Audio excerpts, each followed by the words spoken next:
completely disused, all the fibers become glycolytic. Right. Why are they so lean?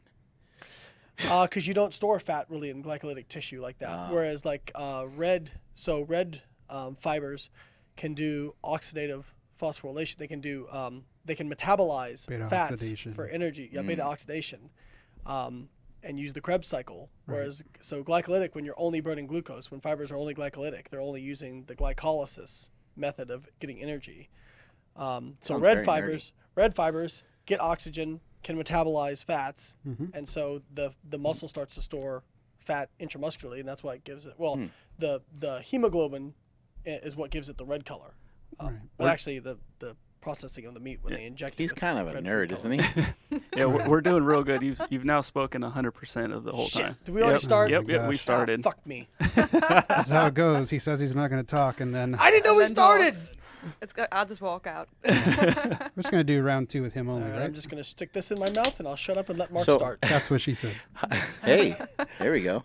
You have learned well, my son. I only had to spend 1 day with him to start learning. So we're here with Layne Norton's entourage. We got Andres. What's the guys. last name? Sorry, I don't know the last name. Vargas. Vargas. And we have Holly Baxter. Did I get that right? You did. I'm doing pretty good so far. 2 for 2. And Andres is is Layne's powerlifting coach. Correct. You're the guy that makes him do all these crazy ass workouts, right? That's true. Or at least he used to do crazy ass workouts. I Well, think he's recovering right now. Right? So that was actually a different coach. That was my coach, Ben Escrow. I'm right. my talking, so I don't. But so Andres is actually somebody I hired, and I love Ben. Ben was an awesome programmer. I set a squat world record with Ben. Yeah. But I found that kind of training was just beating me up too much. Right. And so I kind of wanted a fresh perspective. So Andres, we got back up to within 13 pounds of my best squat, doing much, much, much less squatting than I did previously. So I'm sure you talk about that at some point. I remember you saying when you were looking for a new coach, you're like, when was I at my best? This is right when I was fresh, just coming out of PhD. You were on the ball, on the game, and I think kind of Andres ticked a few of the boxes for you. So. Yeah, what I liked about him was, for me, obviously, somebody who has an educational background is important because I value that. But also, I wanted somebody who had practical application of competing themselves and coaching clients.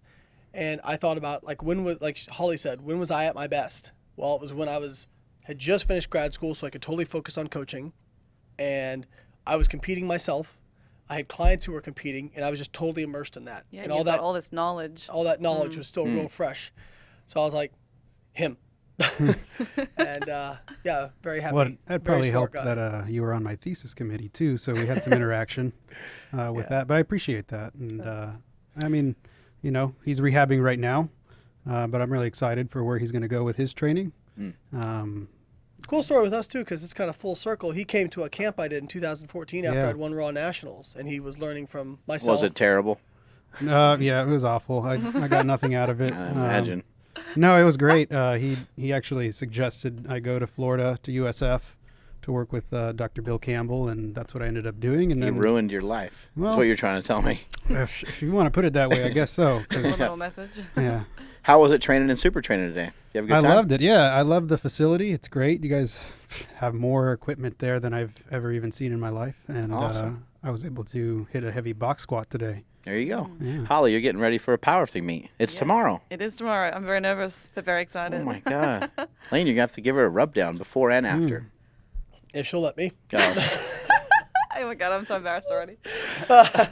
This is my first powerlifting meet. I can't say I ever imagined I would do powerlifting. Like, this is probably going back 4 years ago. I wasn't really lifting weights, period. Oh, wow. I was Energizer Bunny track athlete background and doing a lot of like high intensity functional workouts, I guess. Have you always been in pretty good shape? I guess I've tried to, but From sprinting, just as I'd imagine, right? a requirement as the sport, you want to have maximal power output ratio, so you don't want to be carrying too much excess body fat. But I'm very excited. I'm learning that powerlifting is a very refined art, and the skill certainly takes a lot of mental, integrity and focus as the physical side of things. So You can have a lot higher body fat. That's the blessing of yeah, powerlifting. it really is. It And you doesn't can just seem like rest in between sets I and know, stuff. You just I- sit down or lay down or fart or do whatever you want. I used to say to Layne, like, I'd go and train. This is like, I was doing a bodybuilding show when I first came over to the USA, and I'm running around doing all my sets, and I come over to Layne, and it's been an hour. I'm like, babe, you done? You finished yet? And he's like, oh, I'm just in my first working set of squats. I'm like, it's been an hour. Are you serious? I've just done like all my exercise. I'm nearly done. I had to poop like 5 times in between there. So. Yeah. Yeah, the Lord of Yeah, what is the deal with toilet. the poop? Does that scare you? The amount of times this guy poops? I don't know where it comes from, but you eat so His much. Right? butthole. It comes from his ass. Trick question. Pretty Comes from his ass. It's pretty simple. I've never met someone that can eat so much food before they exercise. Honestly, I'm someone that prefers to train probably on an empty stomach if I had to make a choice, empty or full. Yeah, I know where it comes from. I like that volume. I like being fully fueled before I go in. But yeah, it's just for squats. When I start squat, you guys were here the first time I was super training. Everybody's like, Yeah.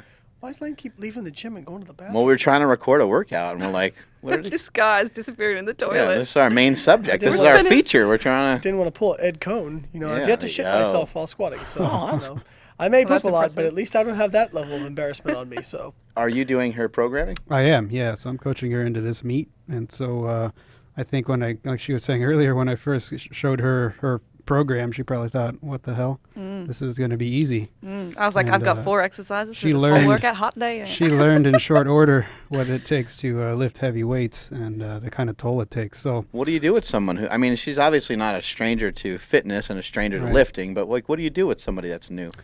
Well, I transition them a little bit. I mean, you know, I think for her, she likes to keep a little bit of bodybuilding, you know, in her routine, which I have no problem with. And actually, I think it's very beneficial for powerlifters up to a certain point until you're going to start peaking. I love the bodybuilding stuff. Getting the pump. Chasing that pump. Absolutely. You Jack know, to tan. so, you know, I'm what not I- even a closet bodybuilder. I'm out of the closet.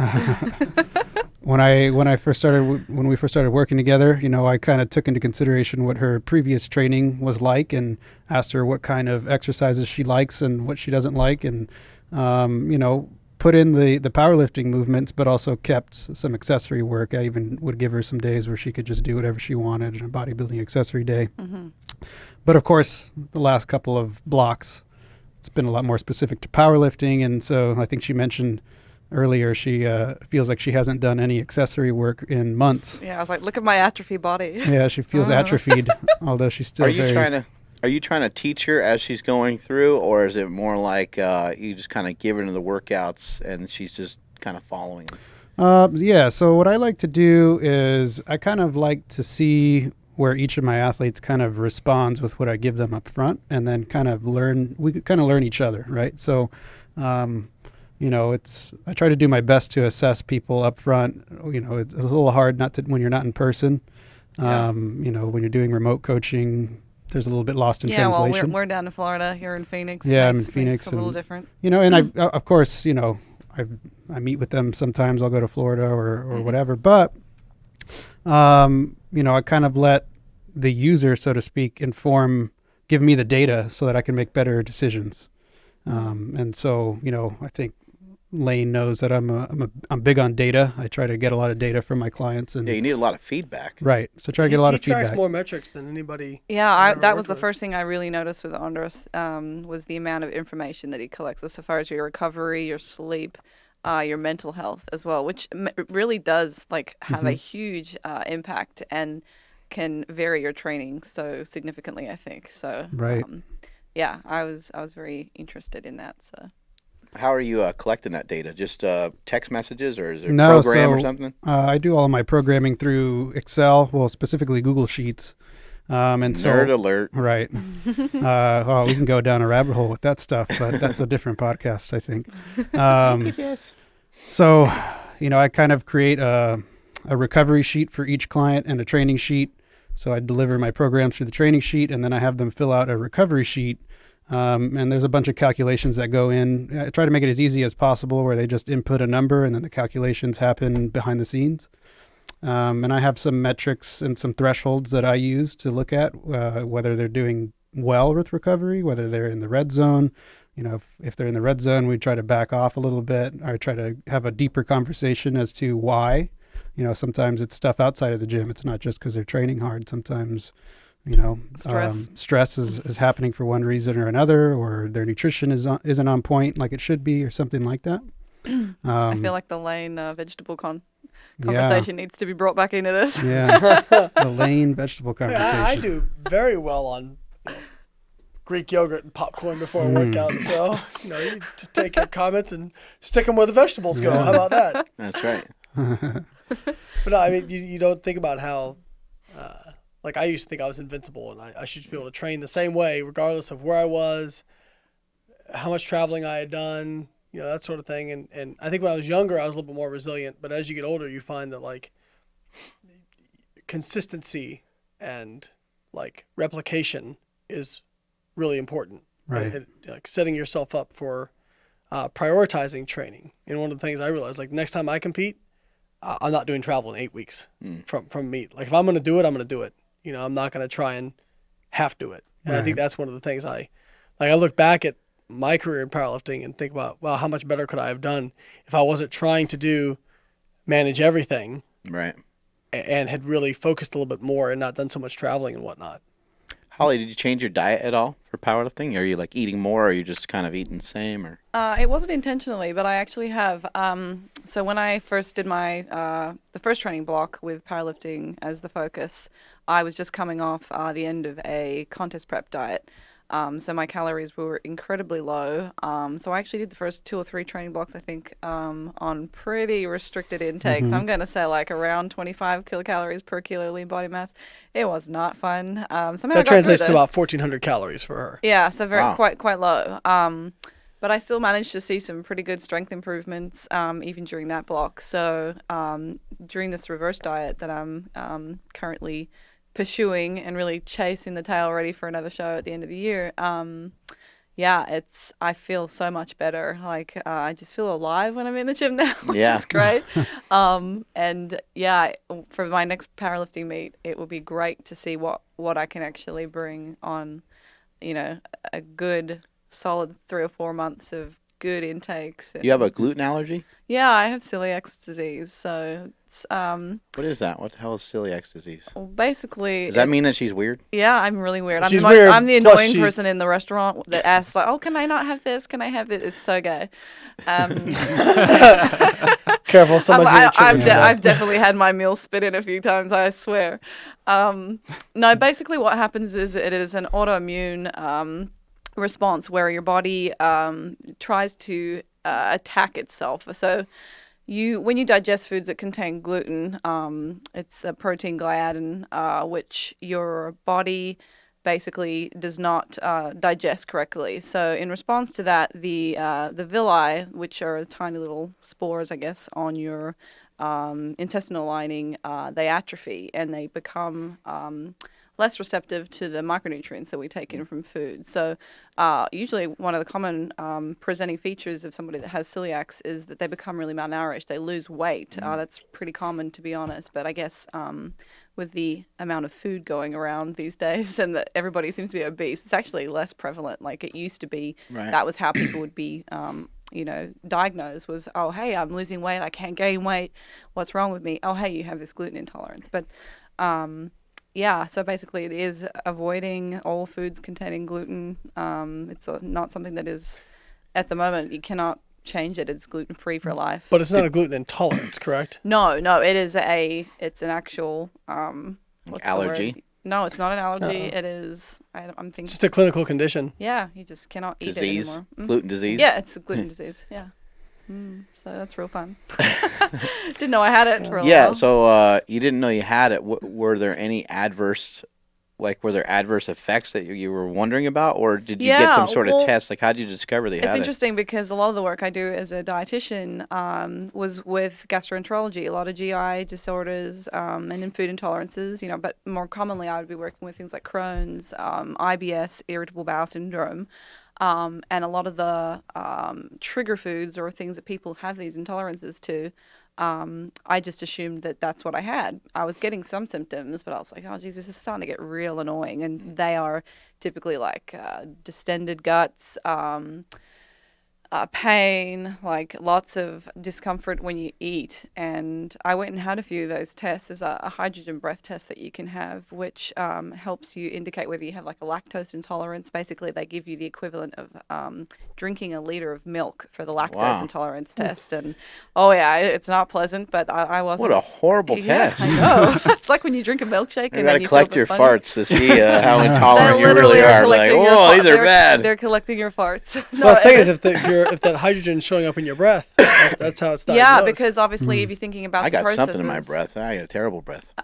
No, that's not hydrogen. It's just shit. Yeah, I just poop. Yeah, but basically the microflora in your bowel actually use this and ferment that, and then it actually crosses back over the intestinal lumen, and then it gets back into circulation. You breathe it out. So if you're intolerant to some of these chemicals in foods, that's how they determine it. So I had some of those, just thought that was what it was, and then went and had an actual gastroscope, and they take some of your stomach, snip it out, put it under a microscope, and bam. You told me the process for like the diagnosing celiac is actually pretty brutal too, right? Like you had to go off gluten, and then like didn't you have to? They made you eat it. Glucose challenge. So I had been like unknowingly like avoiding those foods because I didn't want the symptoms, and that's why I felt better. I was like avoiding gluten. But then when you actually have to go in for a test, and a lot of people will get false negatives because they haven't been eating anything. So that actually gives the stomach time to repair, and the villi in the stomach actually start to kind of form little fingers again. So if you actually want to, won't show up. It won't show up, so you get a false negative. So you have to actually do like a 6-week gluten challenge where you're eating equivalent to like six slices of bread every day for 6 weeks, and you feel beautiful.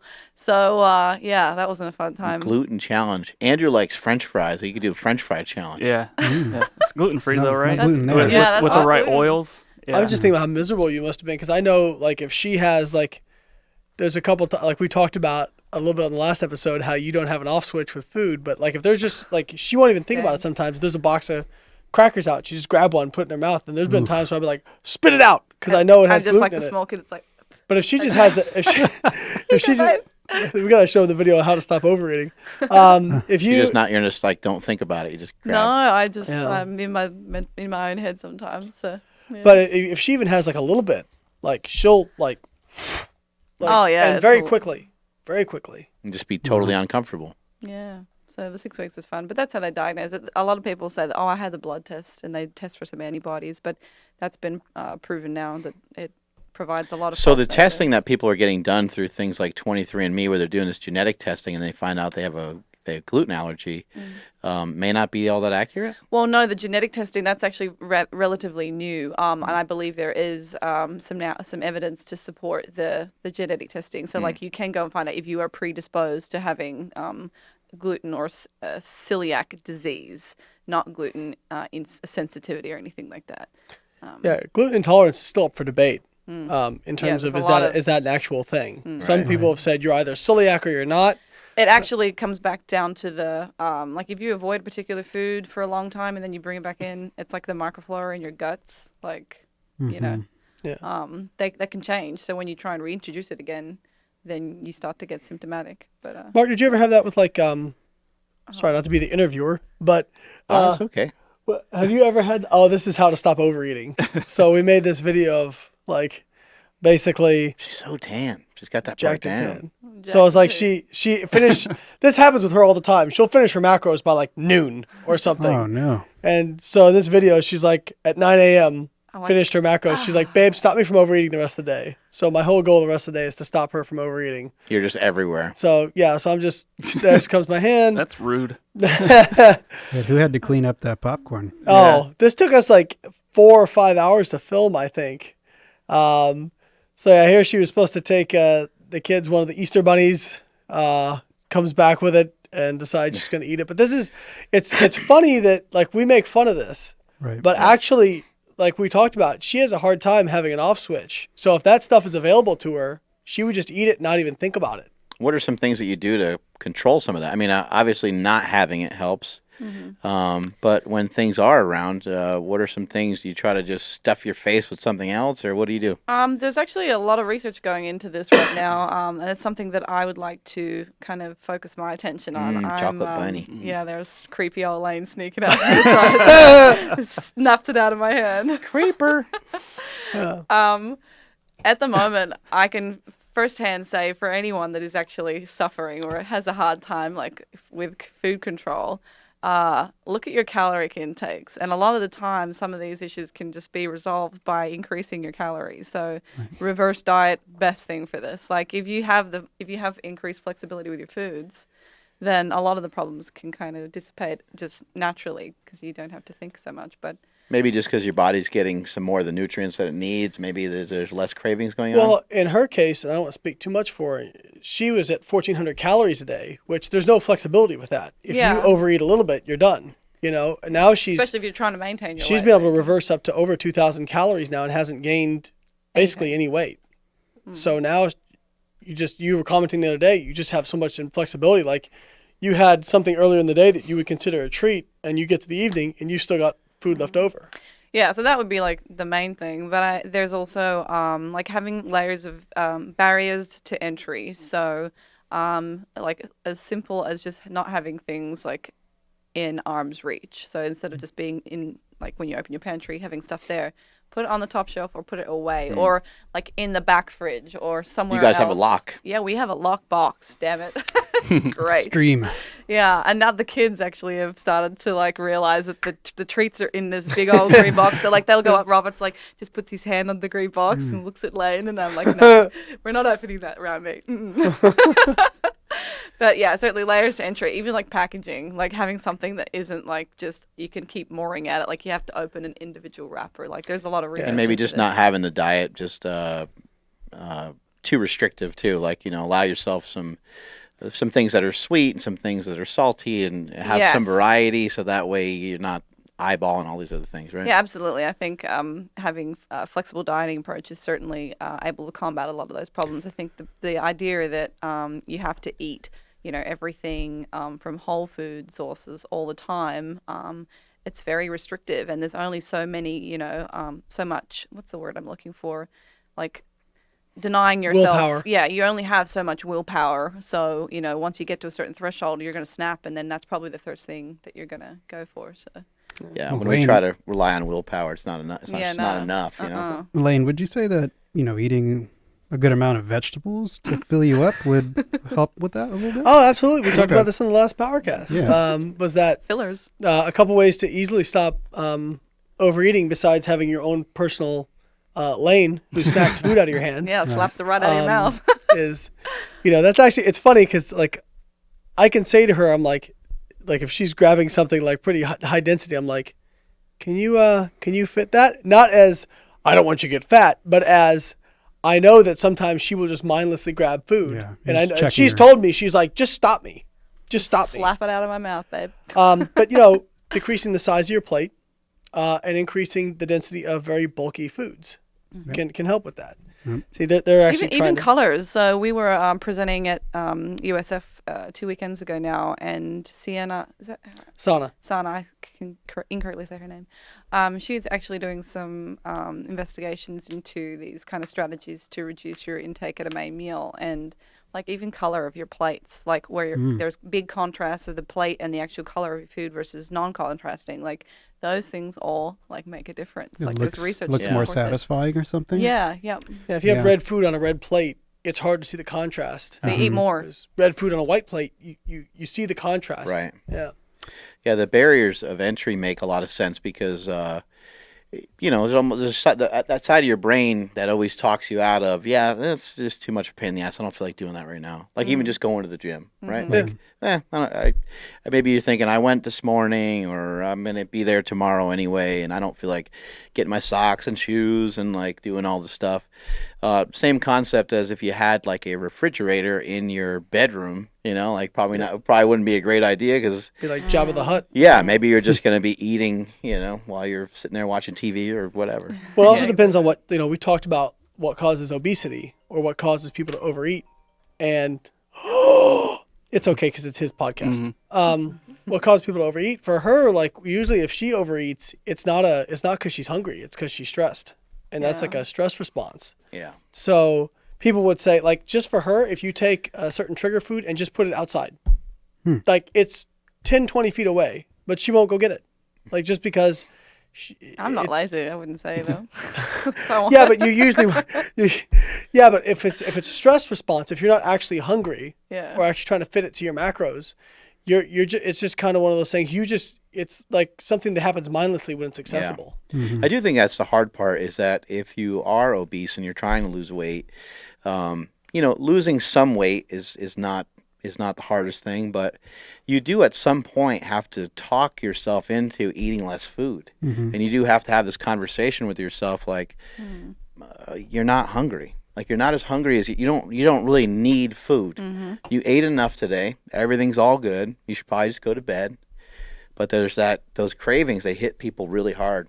They hit people really hard, and you have a tendency to every time you're in front of a screen, a computer screen or in front of a TV, that's when you want to kind of chow down. You want to eat something. It's hard to go to a movie. You guys go to movies together, I'm sure. It's hard to go to a movie and really enjoy the movie without having the popcorn. She usually just sleeps. Actually, this is so true. Somebody always does. There's always somebody in a relationship that sleeps through movies, and it's me in my relationship with my wife. If we were friends, we just shouldn't go to the movies. Absolutely not. We'd just be snoozing the whole time. Hey, let's go take a nap together at the movies. Yeah, people be like, man, those people were snoring big time. Yeah, if she makes it through the entire movie, then I know she really liked it. She won't remember any of it because she has really bad memory. Yeah, but that's frustrating. what did you say earlier in the car? Like, what movie did you watch that you thought Patrick Swayze was in? Oh, Aquaman. Aquaman. Oh, I love that. I love when people get like the wrong. I love that too. Because she met the cast from Aquaman was training in the gym she used to be in Australia. Coast, And she was like, yeah, there's this one actor. His name was Patrick, really well known, Patrick Swayze. And I'm like, yeah, I'm pretty sure it's not. He's dead. Are you sure? Yeah. You're like, that's kind of impossible. Miracle of science. Yeah, and then I called Amber Heard, so she's in that movie as well, Aquaman, and I was like, oh, Nicole Heard, because I'd just seen Nicole Kidman earlier that day, and I'm like, yeah, that's it. It was it's Nicole Heard. No, wrong. The best is when you're like that, just to be all in on it and just be like, I got it right. Just go with it. Yeah, just go with the flow. What did we talk about? Another thing you brought it up. I guess they said that like they would like prank show, kind of like dress people. What was it? So people will on YouTube, you can look it up. I think people will dress a normal person up as if they're a celebrity. Not make them look like anybody in particular. Just fancy glasses. Just fancy clothes and glasses, and they'll have people follow them around like they're their bodyguards or their entourage. That's fucking great. I gotta watch it. We should so try this. They'll go up to people and they'll be like, "Oh, hey, do you know this guy?" And he's a nobody, but people will follow along. They'll be like, "Oh yeah, I think I just saw his album," or I just saw him on TV the other day. I think he was great. So I go to this coffee shop almost every day, Phil's Coffee in Davis, and Davis is not a big town. It's not a big city. And the one day that I go to San Francisco to meet with the owner of Phil's. Michael Fassbender goes to the Davis one. Oh no shit! And I was just thinking to myself, I'm like, would I even recognize him at all? Like he. He's kind of tall. He's a very good-looking guy and stuff like that. But I don't, unless he was wearing something like fancy. You might not know. Yeah, I might not put two in, or if I didn't hear his voice because he got an accent, right? Like I'm just thinking, would I even recognize that? Well, we've had that where like we've seen somebody like we know them from somewhere, so they must be like well known, but we just don't know where it is. But I actually was in Ohio, like at the LA Fitness there. We were training, and somebody comes to me and like, has anybody ever told you look a lot like Layne Norton? And I was like, I get that all the time. God. Yeah, I remember that he was so embarrassed, that guy as well. It's like, oh my God, it's actually you. Like that guy's a dick. Yeah, dick. Yep, exactly. PhD, pretty huge dick. So you compete in fitness and figure or bodybuilding? Yes, fitness and figure. Yeah. No, you do a little bit of both. Yes. What's the difference between the two? Well, actually, I think it's actually different in US and depending on what federation. But I competed for the INBA, or the PNBA, which is the natural bodybuilding federation that's most prominent in Australia. And she all natty or half natty? I'm all natty. All natty. I'd like to think I'm all natty, unless someone's been spiking my monsters. I guess that 1,000 milligrams of caffeine a day, does that hold me to natty category? That wouldn't pass USADA, I don't That's think. a lot. It is. We calculated this. Like we did an average, and I probably have about that every day. You're having grams of caffeine every day. Our next funny video, I think, is going to be us just like sitting in the office. Who can win and the most? Kabir will just film us, and it's just every time one of us has a caffeinated drink, it's just going to ding and put up the caffeine number in total for the day, and we'll just see where it ends up at. You sleep okay? I do. I was just joking around earlier with you guys. I said, like, one night I remember going out to the fridge, and I was like, I probably want to get a good night's sleep tonight. I'll just take a Unisom just to knock me off a little bit. And I actually cracked a Monster out of the fridge to drink to take the tablet. And I just laughed to myself. I'm like, here I am having a sleeping tablet, and I'm putting myself to bed with a Monster. Something's wrong. But even without it, she could have a cup of coffee or a Monster and go right to bed. Like, Yeah. Wow. Some people metabolize caffeine better Very than others, fast, right? yeah. Yeah, there's actually quadrants. I actually saw this talk when I was in graduate school. A guy came and talked, I think, from the University of Toronto. People kind of fall into one of four categories and different levels of each. But basically, fast metabolizer, non-sensitive, fast metabolizer, sensitive, slow metabolizer, non-sensitive, slow metabolizer, sensitive. What's interesting is people who are fast metabolizers, who are non-sensitive, caffeine has a protective effect on heart disease. Mm-hmm. But for people who are slow metabolizers and sensitive, it's like almost the same risk factor as cigarettes. Yeah. Wow. It's so that's again like how different people can be. What kind of Right. what kind of implications would that then have for like these companies that have high caffeine beverages, which are available to the general pop? Like, Well, I mean, if this exists and can be a problem for somebody, like how do we say, hey, no? well, we don't really know unless everybody's going to go get out and get tested for polymorphisms on their genes, Right. and cytochrome P450. We all need to come up with some kind of gene test for that. It'd be very Hear that, much- Mark? You just got roped into this. You're I going know, to be part of a shit. new company. You in, bro? I'm in. But I mean, at the end of the day, would that really change people's habits? Some people know Yeah, I don't cigarettes are know. going to kill them, and they drink it. still They choose. drink it. There's a smoke it lot of over. research showing that caffeine, alcohol, marijuana, that they have a huge negative impact on your sleep, and it doesn't change anybody's. Doesn't change what people are doing, and even just there's a lot of research showing that getting proper amounts of sleep is really beneficial. But still, Absolutely. there's going to be things that people point out. We all know, healthy eating is going to, help us, go in a certain direction and some of these things. And you're right, it's not going to always change. But it's hard to do everything. Yeah. Like if you want to be the healthiest person ever, that's going to be a full-time job. Well, and you even know? in your effort to be the healthiest person ever, you might be creating other problems. Sure. Yeah, you're avoiding your family. Nutcases. Yeah. Well, so There's that- there's some people that have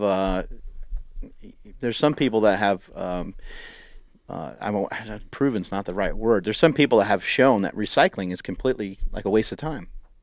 Interesting. Because the amount of effort and the amount of That it takes to recycle it actually produces more energy. yeah, right. Interesting. So I Right. think We call that- those unintended consequences when we do. Yeah, so certain when you're things. trying to be healthy, you might be like, okay, here's what I'm going to eat. And that's why it's so dangerous to kind of label something as this, hey, this chicken breast is going to be the best thing. If you have chicken breast, you're going to be super healthy. And it's like, well, I don't know. Yeah, I mean, That's a roll of the dice, right? Yeah, but I mean, you can go too far with that too. I mean, there was an Australian fitness competitor who actually died. Oh yeah, from She had a inborn error of protein metabolism in the urea cycle. I believe she was missing one of the enzymes for urea. So basically, if she was on a low protein diet, nothing would have really happened. But by eating a high protein diet, and to be clear, everybody out there, this is a very rare genetic disorder. It was But like less than 2% it allowed- of the population. How much? It was less than 3% of the population, I I think. imagine it's less than that even, but it allows ammonia to basically build up in your bloodstream, and ammonia is toxic. Urea is non-toxic. So your body usually takes the nitrogen from protein and converts it to urea because it's non-toxic. But when you're missing some of those urea cycle enzymes, or one of them, you can start to build up ammonia in your bloodstream, and it ended up killing this gal. But of course, the Australian media took that and said, "See, protein powder is going to kill you." you Or know? bodybuilding is bad is kind of Yeah. the overall message I think I kind of it's- sent, which is frustrating. 'cause- Yeah, I mean that's like saying a person who was born with, a BRCA gene, which is basically if you have the BRCA gene, you're going to 99% get breast You cancer. need to get your tits cut off. Yeah, you got to get your boobs cut off. But that's like saying, oh, well, they did this thing when they were alive and that killed them. Well, no, they Right. were going to get breast cancer regardless. So, yeah, it's very difficult to label, like I said with the caffeine example. How do you, as a government, make regulations when if you say, well, caffeine's bad for this subset of people, so we're going to tell people don't have it, but actually you're placing a certain subset at risk by doing that. Right. But then if you tell people, hey, it's okay to have, you're also placing another subset at risk. Yeah. That's why when I talk about stuff, I try to put everything in context, because I Right. think if you paint things with a broad brush, you're going to get yourself in trouble. Yeah, I mean, we could say the same thing about food. You know, we're talking about vegetables. Mhm. Maybe there's certain vegetables that are harmful to him, and some vegetables, those same vegetables are really good for you, right?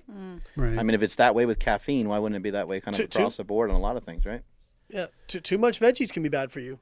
Yeah. It can cause malabsorption of vitamins and minerals. It can Yep. cause really bad GI discomfort. Right. We both have had clients who thought that the more vegetables they ate, the healthier they were. And I had one person who was eating like literally pounds of broccoli a day. Couldn't figure out why they were backed up, gassy, and felt sluggish. And I'm like, because they were on really high calories too. Right. I'm like, go eat some pizza and cut down your, to hit those calories and cut down your fiber intake. They lost like 4 pounds in 3 days because they were literally full of shit. Yeah, we've know? had this conversation many times, Layne. I think I've worked with a couple of bodybuilders who had their calorie intakes would have been in excess of 5,000 or 6,000, probably even higher, to be honest. And yeah, one of them was having around 80 or 85 grams of fiber every day. And I did a quick, they were bro style diet. 85 grams. Yeah, of fiber. it's high. Like they were eating, they just like clean. Colon blow. Right. And then so like they were like describing their symptoms, like they were getting nauseous, vomiting, like tremors. And when I did a food diary analysis and checked all of their micronutrients on this wonderful Australian program that I had on my computer, which I no longer have access to, but it actually pulled out like they were taking in toxic levels of some of the micronutrients and trace elements, and the side effects of that were the things they were experiencing. I'm like, you need to eat some sugar, man. Like, stop trying to do everything from clean, How do you know how much is too much? Because me included, but there's people listening right now. They're probably like, "Oh yeah, that's me. I eat way too much veggies, so I need to calm down."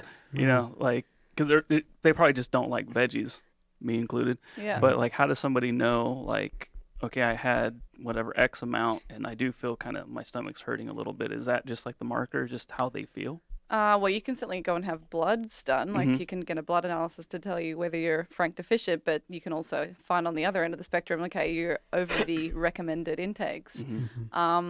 But yeah, it's really difficult to determine this because we have these set, micronutrient requirements. You have like an EA and then an AI. So when they cannot actually determine whether something is safe or not, they just say, "Well, stuff it. We'll just have an average intake," and that's kind of where you should sit because you can't really go out for ethical reasons and say, "Let's test what the toxic limit is for this particular, micronutrient." So it's hard, but I think when you're starting to get up to those higher intakes, especially for bodybuilders and competitors with crazy calorie intakes, yeah, I think you probably just need to be realistic about it and err on the side of caution.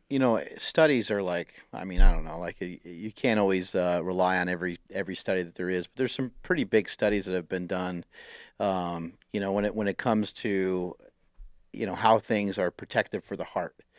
I'm not recalling the name of it right now at the moment, but there's been a study that's been done. It was a 14-year study. It was on vegetables, meat, fruit, and it showed that in this study, I gotta always kind of say that, right? That fruit had some protective properties of the heart. Now, I don't even know how they were measuring that, and that's where somebody like you can come in and kind of look at the data. It showed that vegetables were like neutral. Like they weren't really positive, they weren't necessarily negative, and it had everybody all up in arms. And it showed that saturated fat was actually protective of the heart, and made people start to kind of think about how saturated fat can be beneficial to us. Where before we were kind of putting our arms up being like, you got to stay away from saturated fat. So a lot of the things that we think, you know, they're constantly changing, and there's new research kind of pointing in different directions. But it gets to be complicated because this study says this over here, and then there's this one over here, and we have a tendency to like bounce, right? We're like, oh shit, you know, like what I got from that study, because I don't love vegetables. I'm like, I don't need to eat vegetables, you know, and I jump on that train, right? But for myself, for my own health, I try to just go back to everything kind of tends to swing to the middle. You know, we can go as far crazy over here, and we can have a war on carbs. We can say we're going to go all keto and go all in and go crazy. You know, but does it make some sense for me to have some fruit? Does it make some sense for me to have some vegetables? Does it make some sense for me to not eat 3 pounds of steak every day? You know, does it make, you know, just some of these things you start to think about, right? And it just, if you can kind of trust your intuition and trust some of the knowledge that you've taken over the years and start to put it towards what you feel is effective for you, I think you'll be on the right track. Well, I think that, you know, you can, it's like you're saying, you could do too much of anything. You can drink too much water, you die. You can try to be too healthy with your diet, eat nothing but lean meats and vegetables, and you can get rabbit starvation.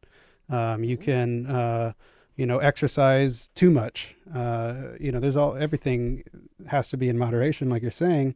And the other thing is, I think, you know, people will take these studies and obviously try to confirm their own biases by what they say. Yeah, and they don't want happens a lot. They don't want to trust somebody like a coach or somebody like that to be able to analyze the studies, because they have the background in being able to, you know, disseminate whether they're quality, what kind of research methods that they had.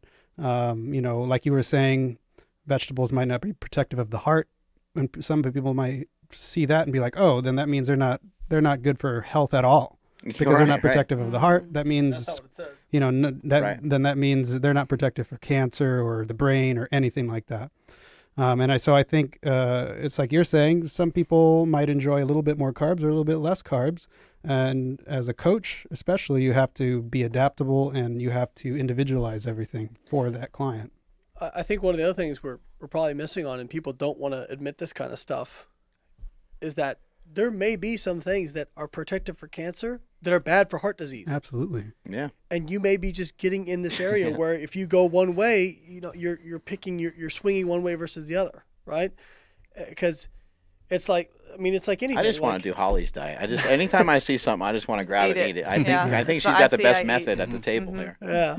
But, you know, it's like training, right? Like if you can't be the best at everything. If you want to be the best powerlifter in the world, guess what? You're not running a marathon, right? If you want to be the best marathon runner in the world, guess what? You're not doing a whole lot of sprinting. I think Ray Williams could run a marathon. Well, look at this. I mean, wouldn't that be interesting? He would just. I would never doubt that guy with anything. He would just eat. He would just eat everybody that's going to do the race and then walk it. And he'd win. You know what's funny is actually the most viral video I've ever done on my Facebook was I held when Ray first hit the first 1,000-pound squat in USAPL history. What an animal. An animal.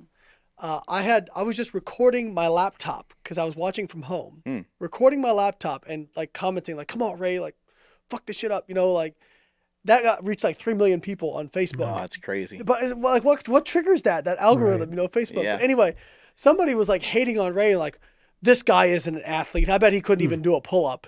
And he was and everybody's going in and crushing him. And we're like, dude, here's a video of him doing like 10 pull-ups with 80 pounds of chains. Yeah. And the guy was still like, no, he's not an athlete. I'm like, he doesn't look like it.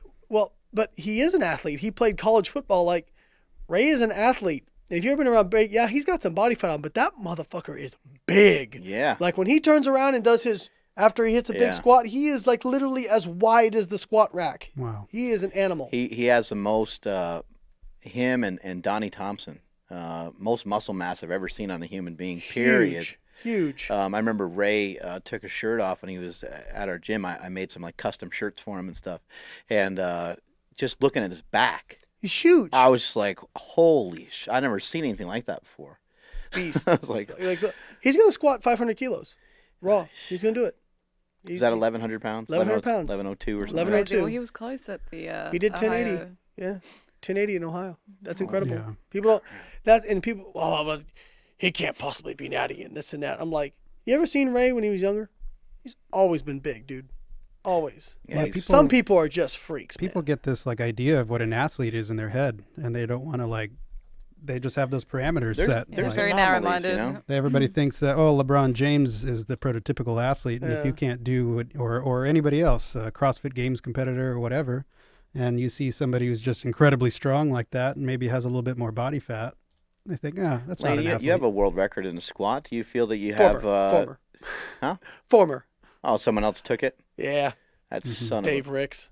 son of a- Stupid son of a Superman. gun. Oh, and he was older than you too. a. Isn't he like 50 years. 70 years That's old? all right. Means he's 58. Means I got 23 years to catch him. There you go. He went out there with a cane and like just totally fucked it Dude, up. he's just a beast. Like, what are you gonna do? Like, Dave Wow. Ricks is a legend crazy. in powerlifting. You know. But do you feel that you have any sort of genetic talent towards that? I mean, obviously you've worked very hard for it. It's been Of a course. long I mean, time I've got to have some. You know, Right. like I think I'm probably not as gifted as some people. Like I'm definitely. I mean, Dr. McGill commented. He's like, you are definitely not how I would draw up a great squatter. But he's like, man, you got the most out of your mechanics. That was the first thing he said to me. And you know, people out there would say, well, Layne squats too bent over or this and that. He said, he's like, you would not, based on the way your acetabulum is shaped, and your femur sits in your hip socket, you can't go wider. Yeah. You wouldn't get any more power out of going wider. You squat exactly, you know, there were some little things we could tweak and Yeah. like rehab, make my core more fatigue resistant and stronger. But he's like, you got the way you squat, that's how you got the most out of your frame. Now, Right. you know, like, so my frame probably isn't built to powerlift. Most guys who are great squatters are built like a Bryce Lewis. Right. You know what I mean? Completely upright, short little piston style squat.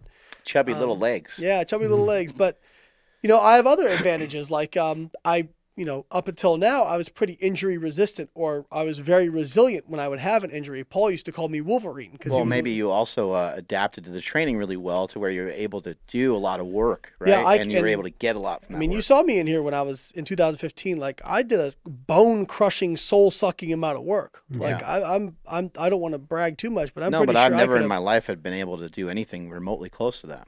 Like think I I- can do a couple sets, you know, but I can't, you know, sit there for 3 hours squatting. Yeah, most people, I'd bury people in the gym. Yeah. You know, I was just said if my body matched my will, I'd be multiple-time world champion. But you got to work with what you're given. Now, like I've always had, like for example, one of the advantages I have is I've always had high testosterone. Even when I was a teenager, I was like, Steroids. even when I was a teenager, I would Test just, this man right now on the spot. I've always run high cholesterol. I've always had high testosterone. I don't know if there's a relationship there, There is, but isn't there? Isn't well, you it- produce steroids from cholesterol? testosterone or from cholesterol. Yeah. But it's not like a, you know, more cholesterol equals more It's testosterone. not a one-to-one. I got you. Right. Right. But it certainly seems to show that maybe there's an increased sterol production from Everyone's from just everywhere. loading up on cholesterol Yeah. right now. They just heard yeah, that. it doesn't and doesn't they're like, doesn't work that way, guys. And we've been There's- jumping all over the place. People have been changing their diet like every 5 yeah. minutes. during this podcast. Yeah, they're like watching and they're like, I don't know what to do. Lane's got runs 1,000. look, just go back to Holly's diet and you'll be fine. Eat whatever you want. It's interesting, like Layne, you talk about those soul-crushing workouts that you did, and I feel like a lot of people who get into working out, they feel like that's what that's what you have to do in That's order a to get great better. point. You Yeah. know, they have to. If you're not crushing yourself every day, that means you're not working hard enough. You're not going to get good. And you mentioned many times that, you know, the volume I put you on going into your last Raw Nationals was I was so much. shocked. It was so much less than what you were used to. However, you hit a PR on deadlift, right? Yeah, and that's with injuries and all kinds of stuff. Yeah. I mean, you know, volume is a very important thing, but I've kind of come back to the middle on it. Like, we did way less deadlifting than I had done previously, Right. you know, and I ended up setting a deadlift PR, you know? How does that work? It's just hard to know all these things too, because like so maybe, individual. well, maybe some of all the previous work you did led you to this being more Well, effective certainly. now, right? I certainly Training think aids that and- Layne's bodybuilding, like how many years did you bodybuild before you started really powerlifting? Probably about 10, 15. So you did 10 to 15 years of structural work. For your, Yep. you Oiled set up. you laid the foundation to build that strength. Right. And then you got to a point where maybe your structure and your strength didn't match up as well, and you had a lot of fatigue and you had a lot of stress in your life, and some injuries started to pile up. You have really high resiliency, that's not really your issue. The injuries piled up because he doesn't know how to squat properly. Yeah, that's because of that good Well, morning. You know, I think, I'm unaware of any, my response is always, I'm unaware of any good morning where the hips go below the knee joint. I actually would say that people make a mistake when they're watching your squat, and you're leaning forward, but you're not rounding. Right. If you were rounding, then you would be putting yourself at great risk, which sometimes happens with heavier weights. It's it's bound to happen. But it's the rounding of the lower back that's a real problem. And even on your world record squat, I don't think your back even rounded. You were just leaning forward, which is way different. What I tell people is, I'm like, well, do you think a conventional deadlift is inherently dangerous? Because by the bottom of my squat, I'm basically in a conventional deadlift position, but my back is straight. Right. And one thing, like, of all the form critiques I've had from really respected powerlifting coaches, nobody's ever said just squat more upright. Because they'll take one look at me and go, Yeah, your You femur can't feel squat more upright. Well, Ed Cohn actually squatted in a very similar way. It's just that Steve Goggins? he's just not as tall as you, so people didn't notice how far forward he was going. well, I mean, you can only, it's biomechanics. The bar has to stay over your midfoot. Otherwise, you fall forward or fall backwards. And for me to get to parallel, I have such a long femur. I have to clear that femur out of the way to get to parallel. Well, if I am going to stay more upright, I'm not going to get parallel. Yeah, there's a lot of females that are that way too. Yeah, I've found that exact thing. Like, I'm She's very long femur. forward leaning in my squat, but Yeah, like, longer legs and a short torso. my femurs are almost the same length as Layne, and I'm half the size of you. So. Who has sexier legs? Her for sure. Yeah, Her for sure. what about glutes?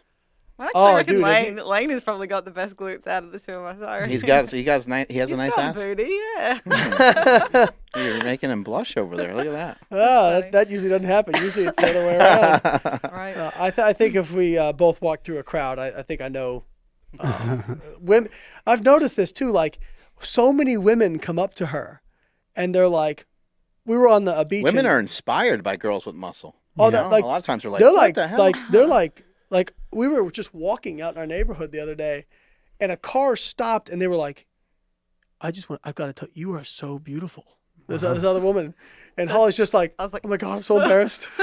That doesn't happen very much in Australia. I think we have a different approach to. It's as a guy, you can't really say anything though. It's kind of weird because like I saw a woman at Phil's Coffee the other day, totally jacked. I feel like I know like everybody in town because it's a small town, and I just went up to her and I said, "You got some awesome arms." I was like, I don't know, you've been bodybuilding, powerlifting.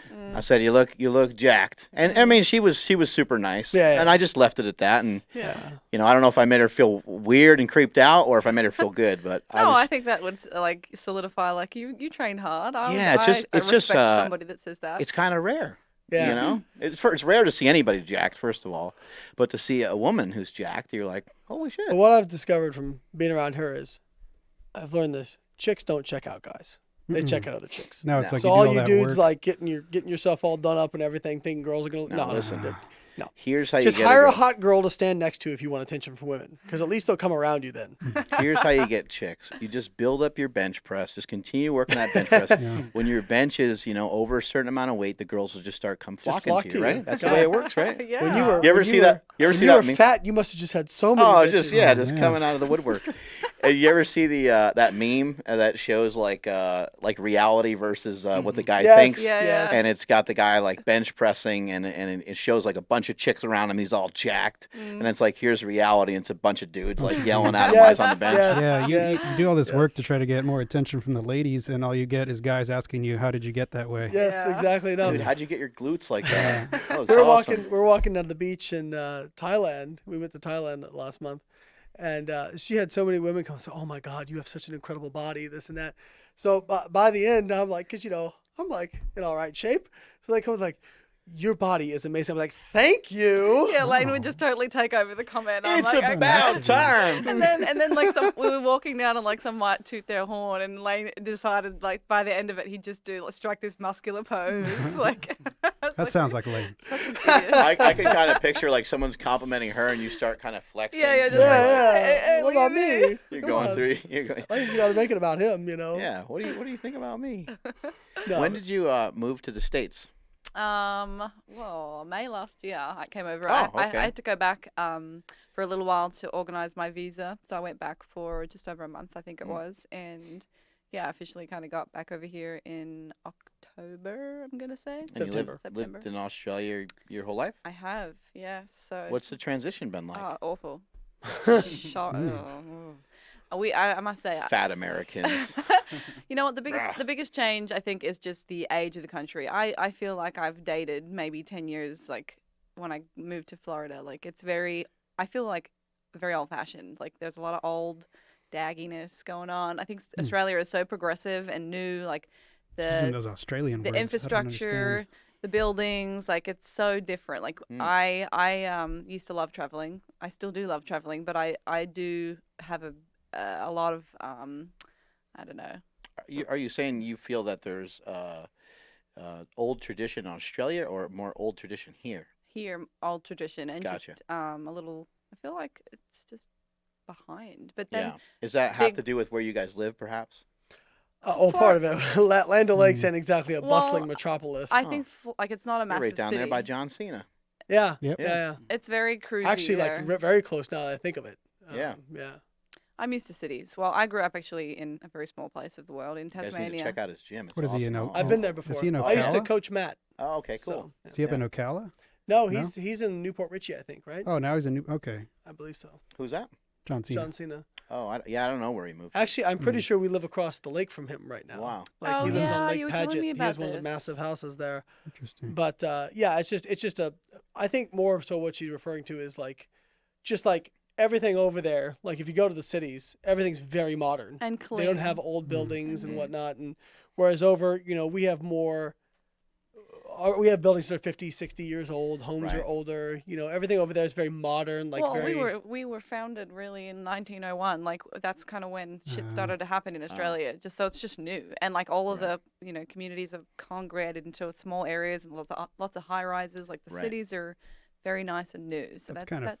Yeah. It's kind of funny because I feel like Americans will go to Europe so we can see old stuff, right? We go over there. We're like, oh, we're so new because Europe is so old. Yeah, or even being here in California, you go to the East Yeah. Coast. Yeah, and exactly. It's like a couple hundred years older. Yeah. You go to Philadelphia or something, you can see stuff from 250 years ago. Right, right. I love big personalities here, though. Like everybody just seems to be very like outspoken and like it's Everybody's cool. like Mark. Everyone's very reserved in Australia. They kind of it's hard to get. Australia is, it seems like, well, at least in terms of powerlifting, but maybe fitness as well. Is it growing there? Oh, absolutely. Yeah. Yes, definitely. Yeah. Just in the last 5 years, I suppose. Well, my interests have kind of swayed more towards it in the last 5 years, but you can see the progression, and it's pretty cool. I wonder kind of what's responsible for some of that. Maybe just I think CrossFit definitely had a huge influence, especially on females, exercising more. But I would say that social media is probably huge. I heard someone the other day, they made a comment. They're like, there's not one Instagram chick that I follow that's not lifting. That's all. It's a part of the big picture. You know what? I think women getting to lifting, that's the difference. And that's what it was for powerlifting too. Yeah. Like people wonder what the explosion of powerlifting was. It was women getting interested in it. Because now you go to meets and there's tons of women. Back when you were doing it and I started, there might have been one chick at a meet. No. And she looked like a dude. Yeah, and You know what I guys and guys, of course, are gonna love that. Yeah, yeah. that So brings more. exactly, like there's more Yeah. females coming there, and the guys. The are, women are more social. They like to share with other people, Yeah. and like men are kind of keep it closer to the chest, I guess. So if they're powerlifting, they're not necessarily posting pictures all over the place and videos of it. Back then, Yeah. now they do. But I think when women started making it more mainstame, I guess is Actually, that's a good point too, because a lot of guys, when I was posting stuff a long time ago, they were like, "Oh, idiot! Why are you posting all this shit all the attention time?" seeker. Yeah. And what are you, a girl? Like, Yeah. And for women, it's a little bit more commonplace, right? They're just sharing their experience. They're not viewed as maybe like in that sense. They're not viewed as like peacocking unless they're showing their butts. I But was you know gonna what I say, think- yeah, it's guys just want to look at it more. Yeah. Well, I think part of it too is like a powerlifting, like any sport, when it starts in the underground, like it's like that hipster mentality, right? Yeah. Like you only like it when nobody else likes it. Sure. You're like, oh well, I liked it when it was cool, or when Yeah. it was, or before it got cool. Do you think, Layne, that's kind of some of the reason why you get so much hate sometimes is because you were a power lifter and you kind of tried to make it more mainstream? You shared with your life. I think about I get it. a lot of hate just because I'm open and I'm passionate, and I'll tell you exactly how I feel about stuff. And sometimes I don't mince very many words. Gotcha. And I think if you're gonna, my mom gave me advice one time, and like I'm not gonna sit here and say people, when they say negative things, it doesn't bother me. Of course it bothers me here and there. Like, I'm not going to lie to you about that. But, Mom gave me some great advice one time.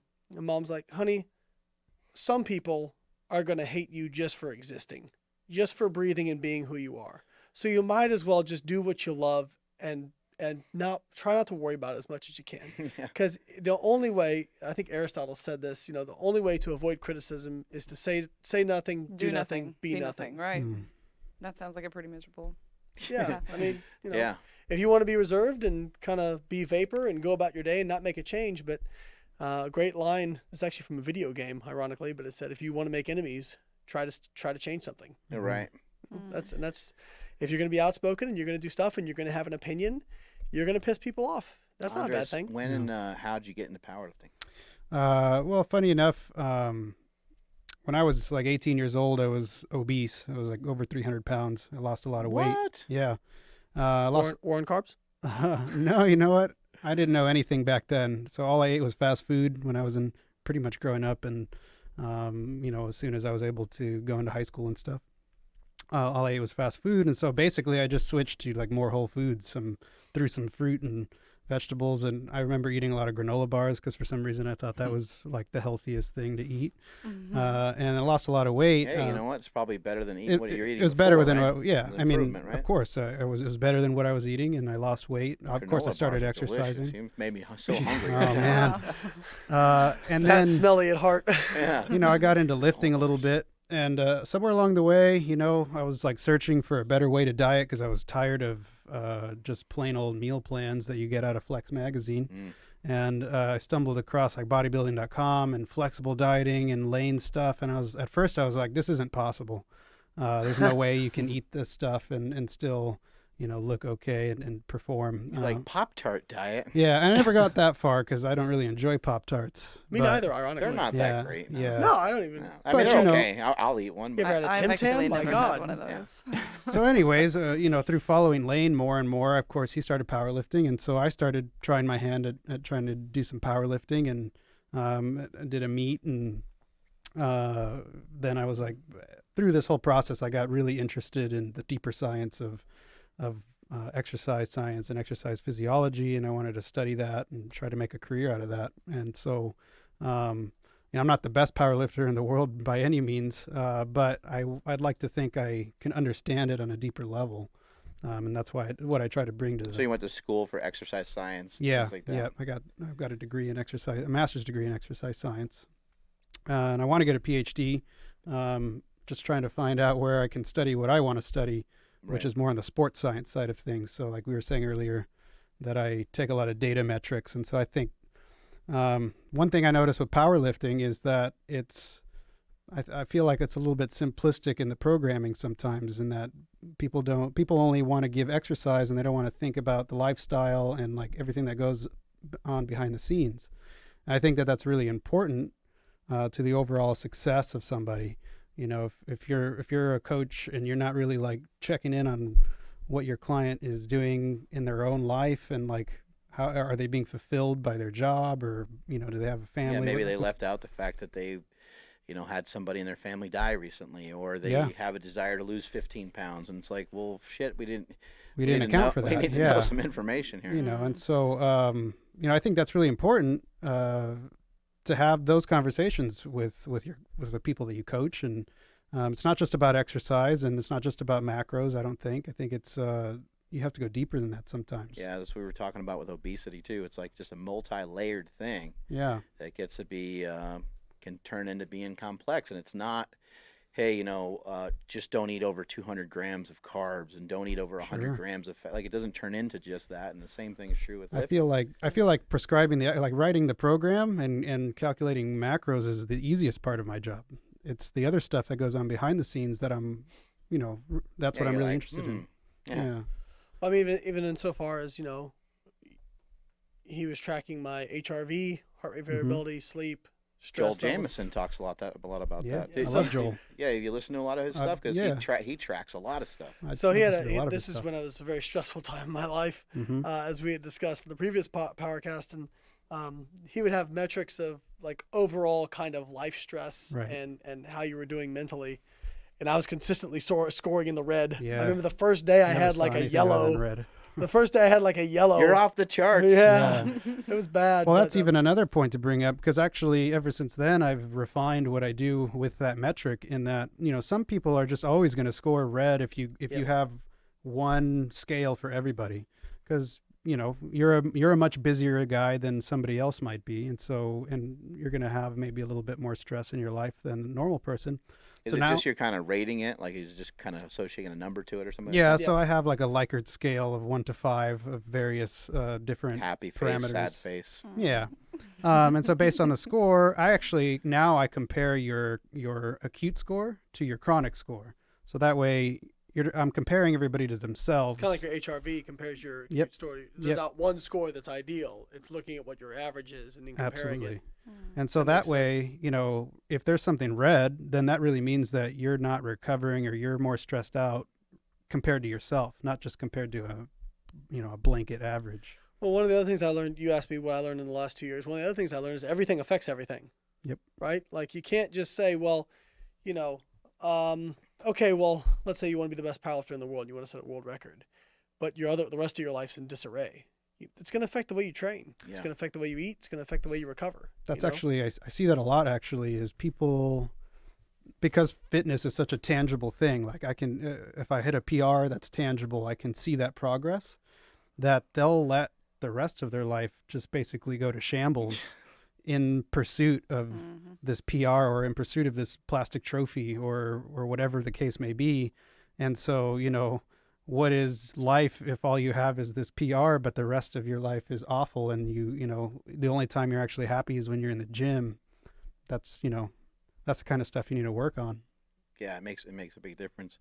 Holly, what is something that you really like about powerlifting? I know that some women find it to be, or even just lifting weights in general, some women kind of find it to be empowering in some ways. Have you found that, or is there anything else in particular that you like about lifting? I really love that you have like immediate gratification from your session. Sometimes.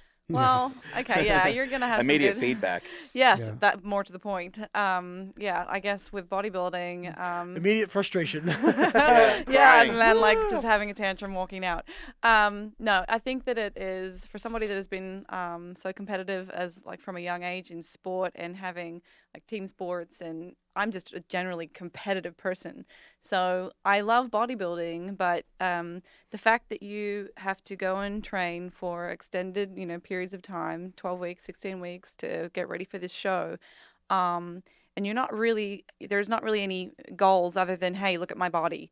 And then you're being subjectively judged at the end by somebody to tell you It's how not you like look. necessarily a quote unquote No. real thing, right? No, there's no, measurable thing during the process other than your body composition coming down. So for me, I really found it enjoyable seeing that progress. Like, okay, today I'm going in for my squats and I'm going to be working on my PR for 3 rep max.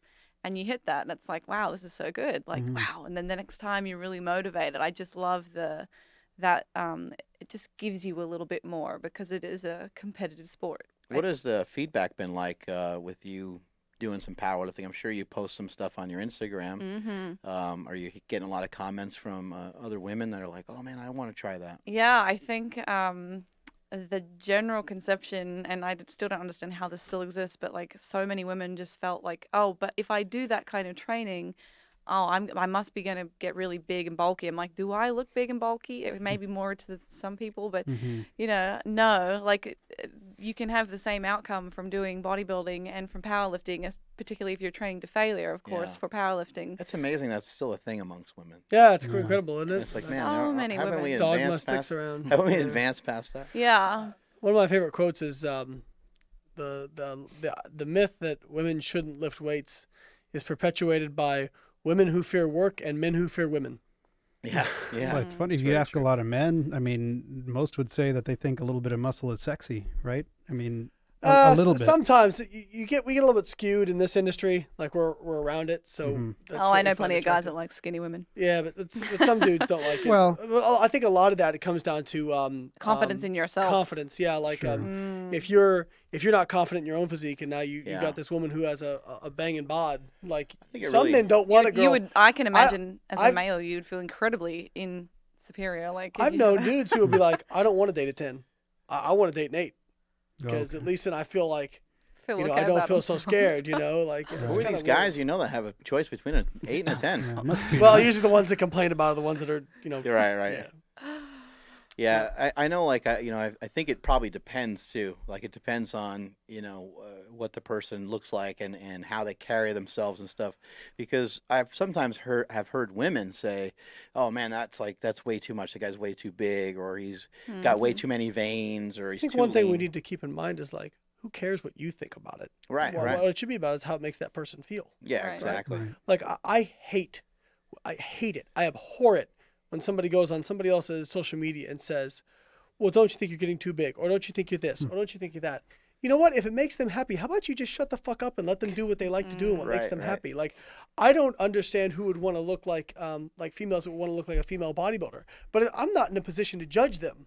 Like, if that makes them happy, then who am I to judge? Right. And it's not your place to go in and say what makes them happy. It's like when you're going through your injuries. I think you get a lot of people on your Instagram are like, well, why are you doing that to Why yourself? did you just retire? Why would you put yourself through that? Yeah, why are you squatting? You're not you're gonna be in a wheelchair. You're not gonna be able to pick up your kids or something like that. And it's like, well, this brings him happiness to be in the gym. It's not your place to clip other people's wings. Sure. You know what I mean? Right. And one of the things listen, if I'd gone to the other thing is too, if I'd gone to Dr. McGill and he said, listen, you're on the edge of no return in terms of your body, you need to think about this, then I probably would have had a very serious.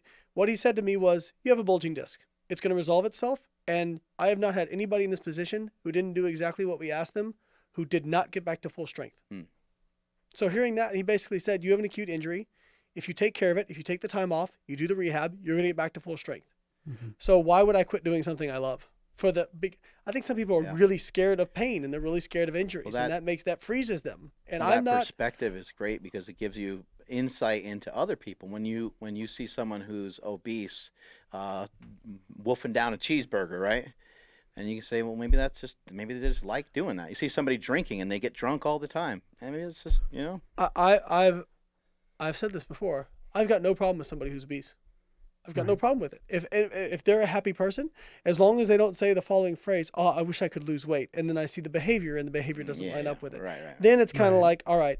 But if you're obese and you're happy and you have no problems with that, who am I to judge what makes you happy? Like I think that's. Now you could argue that the burden on the healthcare system and we all have to pay for it and that sort of stuff, and I get that. But for the most part, like, what I see on Instagram that drives me nuts is somebody commented on her page one time. They were like, well, you'd be more attractive if you didn't do this. And I wanted to be like, well, fortunately, she ain't doing it for you, bro. And I don't think she really cares what you think about her physique. Yeah. What you got? No, I just wanted to ask, are you still implementing Stuart McGill's Big 3? Yeah. Yeah. So I do. In fact, Holly and I both do. The biggest things are we do multiple short walks every day. That's a big thing from McGill. So we do 10, 20-minute walks 2-3 times a day. And then we do bird dogs, McGill curl-ups, and side planks 2 to 3 times a day. Yeah. And, I mean, that's, he told me, he's like, you have end-plate fractures, which is normal in people who lift weights, and you have a bulging disc. He said, overall, your back is actually in great health. You don't have scoliosis going on. Your shape of your back is great. He's like, you're going to recover. And if you do these things I ask, you're going to be in a really good position to go back and really get strong again. He said, but you got to remember with powerlifting, you're not just breaking down muscle, you're breaking down bone, and you've got to rebuild that bone tissue as well. And, if you're doing really high frequency squatting, you don't have time for that bone to recover. So, so I haven't squatted for 6 months until this past week where I did 95 pounds. And then some people were saying, well, that's not going to do anything. You're not going to get an adaptation or get stronger from that. And, Andres and Brian Carroll kind of went in and said, well, it's not about the strength. It's about getting him back and relearning how to do the movement in a way that's not going to reignite that pain. Well, and also, how do they know? I mean, you really don't. We really don't know a lot. My of hamstrings were actually tight the next day. Yeah. Like after squatting 95 pounds. Well, if you look at you look at CrossFitters. There's like Matt Frazier. You know, he's won the last 2 CrossFit Games. Probably dominate again. He's just been crushing everybody so far this year as well. Or Rich Froning, who's won 4 in a row. These guys are very, very strong, and the training that they did. When a strength coach would look at the training that they did, they'd be like, "What the fuck are you doing? Like, these are terrible workouts. You're not going to get stronger this way." Meanwhile, these guys are getting stronger time and time again. They're deadlifting close to 600 pounds. They're squatting well over 400 pounds. Now, they don't have the strength of a powerlifter because it's not a singular focus Strength, on endurance. it. But sometimes, I mean, there was a girl 2 years ago. They ran like a 5K or something like that, and then she did a deadlift ladder where you deadlift progressively heavier on each deadlift. And I don't remember the breakdown of the lifts, but on her 10th deadlift, she pulled 400 pounds. Wow. Just ran a fucking 5K. That's incredible. I mean, these people are tremendously strong, and I think that we don't even really know.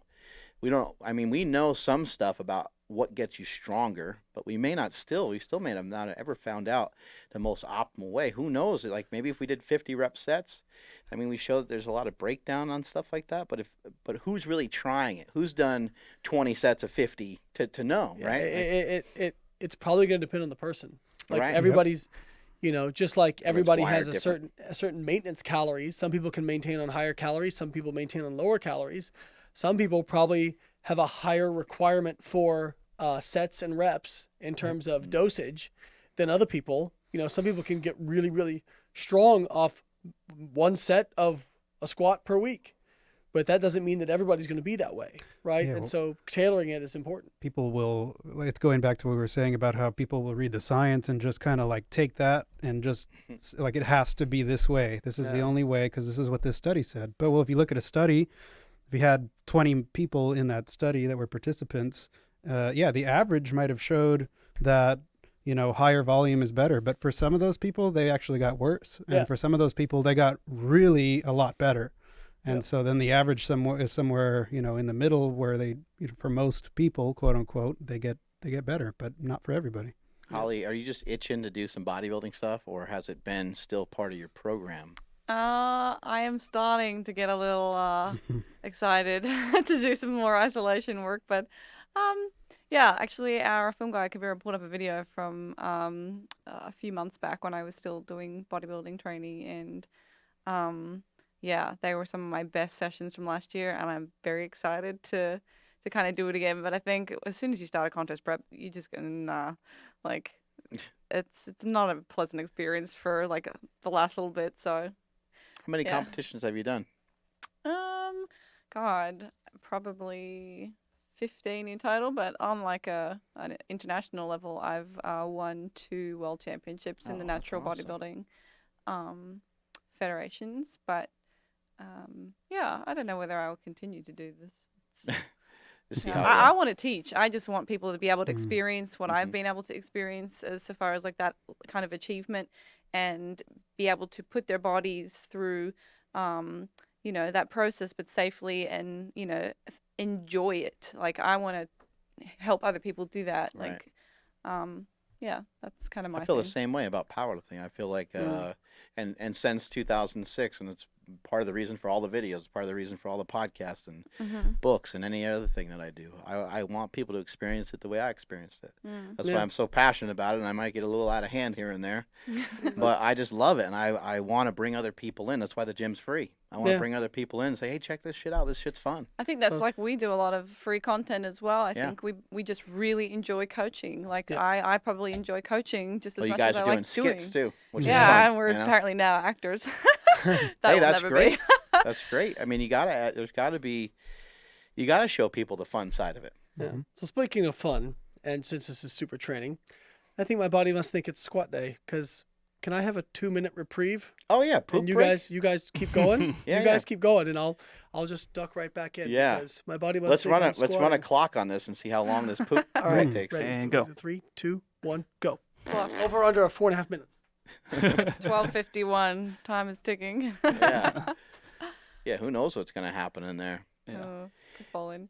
When so I went to Australia probably like a decade ago or so, and like as soon as I landed and started talking to these guys that picked me up from the airport, they're like, okay, like you don't want to see kangaroos. I'm like, okay. They're like, no, just trust us. You don't. They're fucking stupid. They're everywhere. You don't want to see kangaroos. Yeah, they're aggressive. Yeah, and Are they really everywhere? it was pretty funny because you know, like they thought that was going to be my first. I didn't even say anything yet, but it's like, just trust me. You don't want to. I ended up seeing them, and Yeah. they were pretty cool. But it was just funny that it's like it's so uncommon here. To you guys, it's probably as common as like a deer Yeah. would be here, and it was just funny the way that they kind of presented it. No, well, actually, it's funny. We would have visitors and people. We would bill it people and athletes, like when I was a kid, still living at home, and I think we convinced a fair majority of people that if you come to Australia, we used to ride a kangaroo to school. Like we didn't. Oh, mum didn't need to take us in the car. Like you just jump on a kangaroo's back, and they'd be like, Yeah. really? Or Oh you my get in their God." pouch. Yes, yeah, you just climb right in. They let you. But funny That story doesn't about. seem safe. Yeah, no, not the most safe mode of transport. But so my parents' house, my dad, he is a metal worker, and he had this beautiful big fence at the front of our house and property, and he'd put all these new like shrubs in our front lawn, and he hated kangaroos because they'd come in and they love all of the flower. So one day, my sister and I like looking out the window, and I was like, "Dad, what is the spear over there in the side of the garden?" He's like, "Oh, that's for the kangaroos, Holly." And I was like, "What? Really? You're gonna spear the kangaroos?" So I think he just did it as like I don't know, try to scare us. But one day he had to go out, and he saw the kangaroos like eating his flowers, and he, instead of using the spear, because we were watching, he grabbed this kangaroo by the back of its tail and did like a big alley-oop up and over tried to get him over the fence, and its butt got stuck in the fence actually, and it was trying to get through, so that's why he had to throw it over. But yeah, they're everywhere. So I have plenty of close-up experiences with kangaroos. Yeah. You mentioned maybe at least your experience, some methods being kind of old school here. What else have you noticed from the United States, positive or negative? Like what other kind of like hurdles have you kind of run into since you've only been here for a few months, right? Yeah. I actually think that the people here are really, really friendly. I know we're certainly in a quieter area in Florida, and it's a lot more relaxed. But for the most part, I find the American society like very supportive of one another. I think the culture in Australia is, no one wants to let anyone get too big, and if you do get too big, then you're kind of frowned upon and you're an outcast. Like the tall poppy syndrome, like I remember my mom was like, don't say anything that will get you in trouble, or don't have an opinion. Right. And I'm like, well, yeah, nah. So I really find that I have adapted to the outgoingness of the US. Like individuality, huh? Yeah, that independence, I think it's very different to the Australians. It's if you're doing really well in Australia, you're probably people try to put you down, and they they don't want to support your cause. So yeah, I think that is something that I found really, really awesome. Yeah, it's been a big change. What about the food? I hate the food. Yeah, a lot of food. Terrible here. Is it easier or harder Here. having celiacs here or in Australia? It's actually much harder. I found it really difficult to find, fresh foods. I think we're very spoilt back home because of the diversity of cultures. There's a lot of fresh food here. I feel like there's a lot of. He's back. He's back. Hoops over. How long was it? It was 4 minutes. He's a little sweaty. That's pretty Now good. I can put more fluid down now because I'm having to hold it in. No, but to answer your question, I think the food culture here is probably not quite to the standard of Australia. We just don't do the fried food thing. Like it's Where do you live in Australia? I've lived in multiple places. I grew up in Tasmania for 18 years of my life, or 17 years. Tasmania. Yeah, it's sounds so cool. It is cool. Beautiful. But 4 seasons. And then for university, I was in Melbourne, Victoria for 7 years studying. And then I got tired of the cold weather there. I love the hot weather, hence probably why I'm in Florida now. I was up in Queensland in Surfers Paradise, just south of Brisbane, the capital. So, yeah. My friend lived in Tasmania for like about 10 years, but it was because he was incarcerated. Oh. Yeah. Right. Yeah, Well- his name is Nathan Jones. He was a former strongman competitor. He's actually in the movie Troy. He's that giant that gets slayed by Brad Pitt in the movie. Yeah. I have seen that movie. Yeah, he robbed some banks and did some crazy shit, but he's 6'10". Whew. I'm like, robbing banks at 6'10" doesn't seem like you can't blend Yeah. in. No. Can't blend into society. You'd Where's have the, a fair let's see. Let's have a slouch. lineup Yeah. here. Yeah. All right, the fucking huge one. He did it. Yeah, it's that giant guy in the middle. Yeah. Yeah. Oh man. Do you That's think funny. having celiacs like helped or hurt your strength gains for powerlifting? Because it kind of pigeonholes you in a certain Yeah, area. you got to eat a certain way. You Yeah. do. It really does. Yeah, I find it very hard to get into a good training groove just because of my dietary choices. Like, it really affects my energy levels Mhm. and like comfort. Like, you're trying to train and you're in pain. Like, it's not an ideal situation. Yeah, so- So it's frustrating because You're still in pain, even with getting rid of the gluten. yeah, but the thing is, like, there are so many foods that are products that are incorrectly labeled, that have trace. Like, it really, if you wanted to be true, adherence, you would just have to eat like fresh foods and cook everything yourself, and that's just not a reasonable expectation in today's age. So, yeah, Especially it's- because she's entrepreneur, owns her own business as well. So it's like, Right. both of us trying to balance out the chores with doing our reports. Have you and ever that sort of tried stuff. anything like just totally different food-wise to try to get a better result with how you feel? You know what? I would be interested to see, like, obviously there is clear research to support like a gluten-free diet, but I don't know enough about this, but I've certainly seen with some of the like common allergens, so like seafood allergies and peanut allergies, the new method, or they're certainly in testing phase, like to try and get rid of some of these, is to actually introduce very small trace amounts of those, like for anaphylaxis. Yeah, they do that with lactose. Yeah. Yeah, or for anaphylaxis, like they're trying to now give kids of a really young age, hey, have some nuts, like in controlled portions, to try and dull that, that sensitivity to those, to the immune response. And that's the difference between those, like an intolerance or a sensitivity, versus like a celiac, because disease. actually the more you consume gluten, the worse it gets. Yeah. Because it chops down your villi. So that glutein, that protein that she mentioned, your body attacks that like a foreign invader, and the inflammation just, like if your villi are kind of fingers that stick out in your small intestine that absorb nutrients, they get chopped down to the point where you can't absorb anything. Rob Wolf has a book called Get Wired, and I think some of Rob Wolf's approaches are pretty good. One of the things he does is just kind of cuts out certain foods for a while, and he just kind of goes around and cuts out various things. Something like that might be a worthy try. Even something like a carnivore diet, which doesn't sound like it makes any sense at all. I've tried it, and I like it. That would work just fine for me because Yeah. there's no Elimination gluten.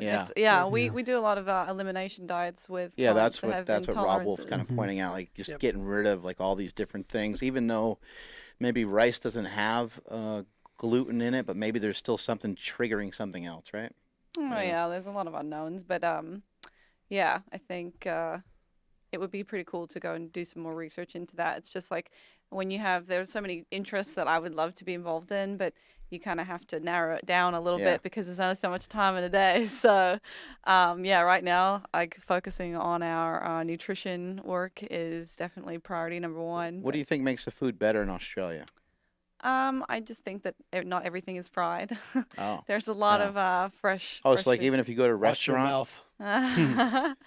Yeah, their food presentation is amazing. Like there's a lot of effort put in. don't worry, because we'll go over there and we'll ruin it. Great. Okay.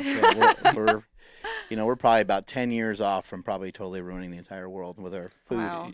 Australia is They have a great cafe culture. Like yeah, we don't have that here. There's no cafe culture here like that. Well, there is, been- but What it's do we in mean by downtown cafe? areas. What do you mean by cafe? There's just street cafes Street everywhere. cafes everywhere. Like seating on the outside is usually like pretty common. Like breakfast, going out for breakfast is probably Sounds like just you guys as just need to move. Like there's cities that have. Where the fuck do you live? I don't know. Off US Highway 41. Yeah. Terrible. No, I've noticed like bigger cities here definitely have the food culture. Manhattan. Go to Manhattan. Someone take me there. There's some crazy, Show crazy me food that there. America is. But it is fucking expensive. Hint, hint. It is expensive. Yeah, well, that's Manhattan's the thing. Is expensive. like, Australia you've got is this very great. expensive too. Yeah. You've got the well, that's the thing, and you've got this great food presentation, all this stuff. You pay for it. Yeah. Like you pay for it. Like I was talking to her about like some of her costs over there. I'm like, how do people save money over there? And she's like, oh, unless you're rich, nobody really saves money. You just make enough to where you can live well. I was like, because I'm a saver. I like to be able to save. You know, I'm just thinking, how do you? Yeah. You know, it's very very different culture. You know, it's kind of more consumerist, like even more so than us. Like spend everything you make, but at least you have nice things. That's kind of the way they do it. Yeah, when I was in Paris, I mean, I noticed like, first of all, I noticed that so many people smoke. Oh my God. There was just a lot of smoking Really? going on, and I also noticed Europeans. that people really don't eat.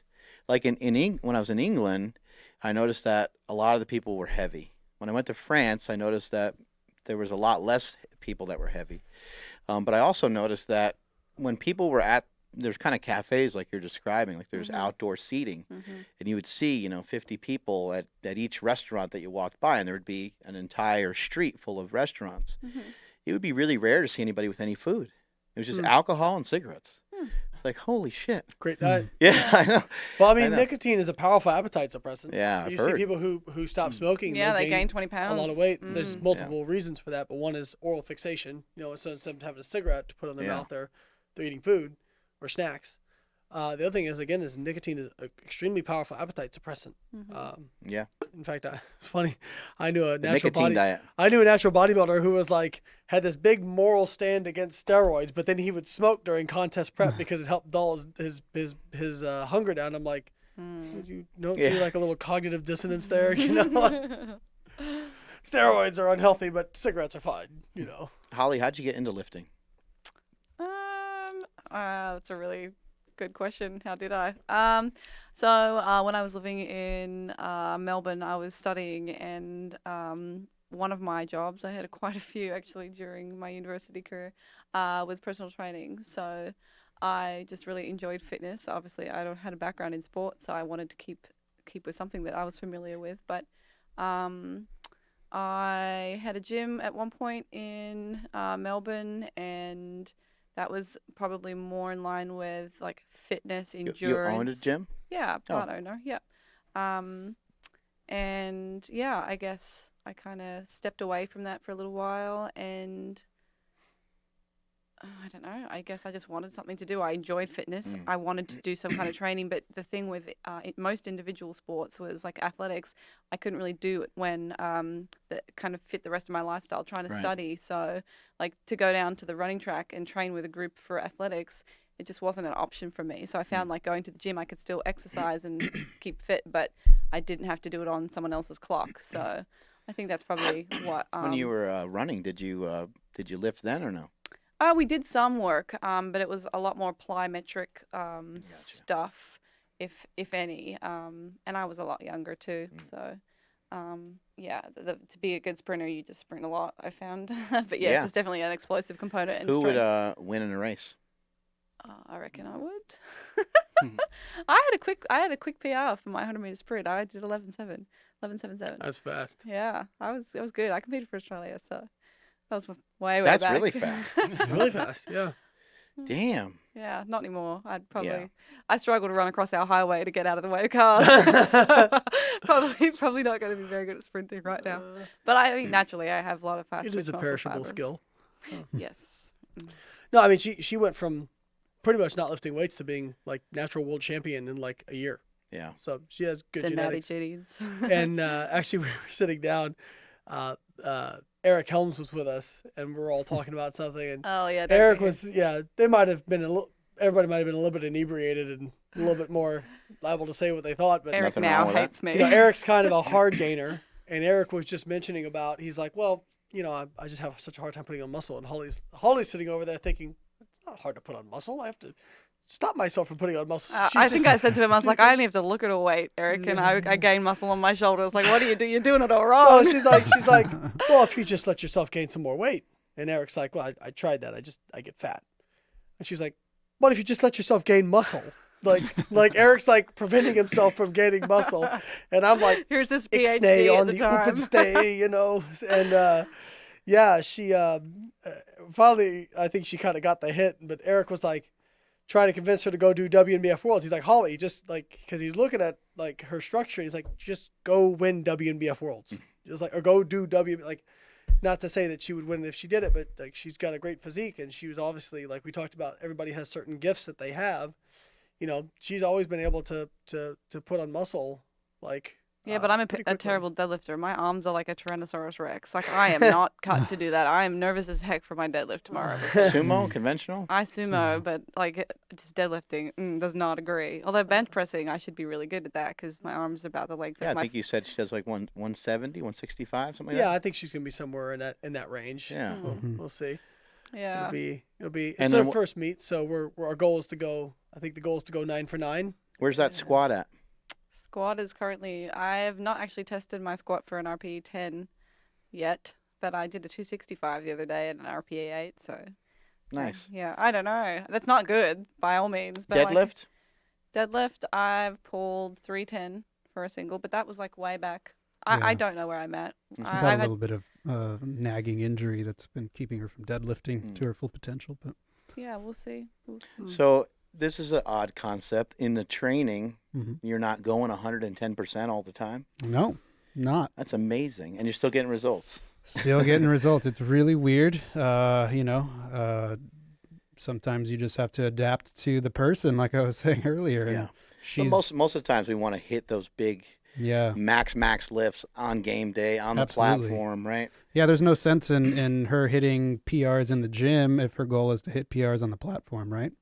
How do you prep somebody for a powerlifting meet? Like, obviously, there's quite a bit of training leading up to it, but let's just say maybe the last 2 weeks, or maybe 3 weeks. What are we doing going into this competition? So for me, what I like to do is, I try to get a sense of something heavy. Like about 2 weeks out, I'll have them do something a lot like pretty heavy, but still not all out PR attempt. Just Maybe to get 8, Yeah, 7. get an 8, 8 or RPE. 9, just something that I can assess and put into my head of what I think they can hit on meet day, especially given, the atmosphere. And then from there, it's really about getting them, their fatigue is high because they've just been doing, hellish training for the last, few weeks. So what I need to do is get their fatigue down and let their fitness shine through. And so when the fatigue comes down like that, then they're able to manifest that training into, PRs on the platform if we do it correctly. So basically the volume comes down. We touch on the intensity a little bit. We get them more rest. I give them some pointers on what they could do to recover better and all that stuff. And then Kind of talk about reducing the sets and the reps. And, yeah. And So but the weight may go up a little bit. it may go up. It may go up. It's all depending on how they're feeling and what their body is. Previous how it's- history, I'm sure, absolutely. is a factor, right? Like as an example with Layne going into Raw Nationals, he was getting banged up, and so we couldn't really touch anything that was super heavy for him. On an absolute scale, but I had to get him to touch at least something that was relatively heavy for what he could do on that day. And, that ended up working out for him pretty well. Yeah, I mean, one of the things he said to me was, you got to try not to judge the process. Yes. Like, what this is, what it is. Because a week out, I was supposed to hit a 610 squat for reps. I grinded out a single, and then I missed 585 on a deadlift. And then I went back and got pissed off and got it, but it was not smooth. Did not feel good. Felt terrible. And so A lot of that doesn't mean a lot, but right? it's hard to get out of your own head when you're a lifter. Yeah, yeah, You think if I hit a 700 something deadlift, I should be able to do that any day. And it's just not a reasonable expectation. So I borrow on the Philadelphia 76ers phrase, trust the process. Just trust the We're process. just sandbagging every week until the meet, But I think I texted Holly this a week or two ago, and I said, if you go in the gym and you have a bad session and you didn't lift more than you did last week, don't feel bad about it. I don't really expect you to hit a PR right now, and if you go backwards a step, that's just data for me to use. So don't judge yourself because you weren't stronger on that day. just do what you can for that day and be happy with it. And then, we'll get you in the place you need to be. Interesting that like lifting and sprinting are actually very similar. Like you don't go out and sprint No, full blast to get faster, right? not always. No, it's a lot of different distances, a lot of different intensities. Working on a lot of different things, working on drills, working on your start and all these things, right? Yeah, God, it seems like a mile ago that I actually did sprinting. Yeah. But yes, it's the same kind of principle. Like you're not going out, especially like the lead up 2 weeks, more so the last week. You have a full week of taper almost for a sprint meet. But For sprinting, did you just like not do anything the week of the we competition? would, but like 3 or 4 weeks out of like a competition day or a schedule, you'd be doing maybe 3 or 4 training sessions a week. And then in the last week, you might have a hit out on like 2 days before, but you just do like 4 run throughs, like, accelerations where you're starting at 30%, you finish at 90%, and that's your training. Or you might do a couple of block starts 5 or 6 days out, and that's it. Like you don't Really want to easy stuff. Maybe a little mental prep while you're doing. Yeah, a some lot of of mental prep. Yeah, so I guess this is very similar in that sense. But What's interesting is all of our kind of tapering data that we have that we apply to powerlifting is just from sprinting. Yep, and from from athletics. Track. When nobody's ever studied like what is an optimal taper for powerlifting. If I went back and did a master's in exercise science, this is what I want to study. Like what is actually a good taper, because I can tell you like what they say is, okay, we'll maintain intensity but taper volume by 50%. It's kind of the standard. I can tell you like the week before nationals, I would not have been able to maintain my intensity. In fact, Andres said, so I had that session I talked about that was a week out that was garbage. I was feeling pretty bad after that. I'm like, how the hell am I going to pull, anywhere close to anything I've done before? And then he said, okay, well, this week you're not going to touch that, or I want you to go into an RPE 7 on, I think it was like Tuesday or Wednesday, and then go out. And I was warming up on squats. I got to 465, which I usually do for a single on the warm up. Did the rep, and I go, fuck, that was an RPE 7. Yeah. I texted Andres. He goes, walk out of the gym. Yep. So, and then I went up. I got to 495 on deadlift, RPE 7, walked out of the gym. And I just, he was like, you need to rest as much as possible this week. So we got to Orlando early. I think we left on Wednesday. And my parents came down. Everybody came down. And I just literally, how long did I sit in that hot tub at the pool? You pretty much just lived in that all hot day. tub. I just sat there and I just relaxed as much as I could. And Yeah. I had a pec tweak, which is what ended up really limiting me, and one of the reasons I didn't place better than 7th. But I was still happy with 7th considering everything that had happened. And but I missed the 655 squat in terms of getting 2-to-1 red to white. It was going back, checking the tape. It was good, but again, that's not disrespectful to the referees or anything like that. Actually, there was a mess up on that too, because it was supposed to be 650. We had called for 650, and they actually misloaded one side. Oh shit. And people got all pissed off about that. But like the guy who misloaded actually came up to me after the meet and was like, I'm so sorry. And I was like, hey, man, it wasn't the reason I missed the lift. Right. I missed it because of depth, which was really close. But I thought I had it. I think looking at the tape, it looks like I had it. But, shit, you win some, you lose some. Like I was at the Arnold in 2015, and I got a press command that I jumped, and I got 2-to-1 white to red. There was my pittance right there. Yeah, Like I got one and I lost one. So. But then heading into deadlift, I was telling Andres, people were like, what do you think you're going to pull? I'm like, I got no idea. Yeah. I have no idea what I'm going to pull. And we started very conservatively. I think we opened up at like 622, which is the lightest I've ever opened at a meet. I took really big jumps with you, which I don't normally like to do, but it's just what we had to do. We went 622 and then like 689 for my second attempt. Yeah. And but then, we got there and we knew I wasn't going to win, but he's like, you want to try for a PR? And I said, well, do you think I've got it in me? And he said, yep, it's going to be tough, but yeah, you can do it. So I just, that was where I just recently not by my own decision had gotten out of a company that was something I'd helped start. And it was a very stressful time for me. I was involved in some legal stuff with regards to that. And I just remember putting everything in that lift and thinking, we're fucking going home happy today. Like I'm gonna put everything I got into this PR. And actually, Holly took a video, and Andres is like, I want you to slap me, like I want you to give it to me, and he just yeah, and nailed it me. Still wasn't hard enough apparently. Yeah, nailed me like a few different times, but I ended up pulling it. It was pretty smooth too. What was it? 716, so Nice. 325 deadlift, so all the reds, And afterwards she was like, if you told me She was like, how the hell did you do that? Like, if you told me a week ago that you were I would have said you were crazy, you know? But it just goes to show, like, when you dissipate fatigue, especially with me, I get a lot out of meet day. You never know what you can actually do on meet day if you dissipate that fatigue. So the preparation before all that, in the beginning of training, is probably to bring up that fitness level. Yes. And then, in short, beat the fucking shit out of somebody so they're fatigued and they've done a lot of work. Yep. And you reduce the fatigue. The fitness, as you said, shines through, right? Yes, absolutely. So, like, not to get too fitness, we're just basically saying, like, work Strength. capacity, ability, Right. strength, all those factors. Right. So we spend that time building up his work capacity or his fitness, and that's steadily climbing. And as the things get heavier, it's still climbing. But all of that volume is building a lot of fatigue.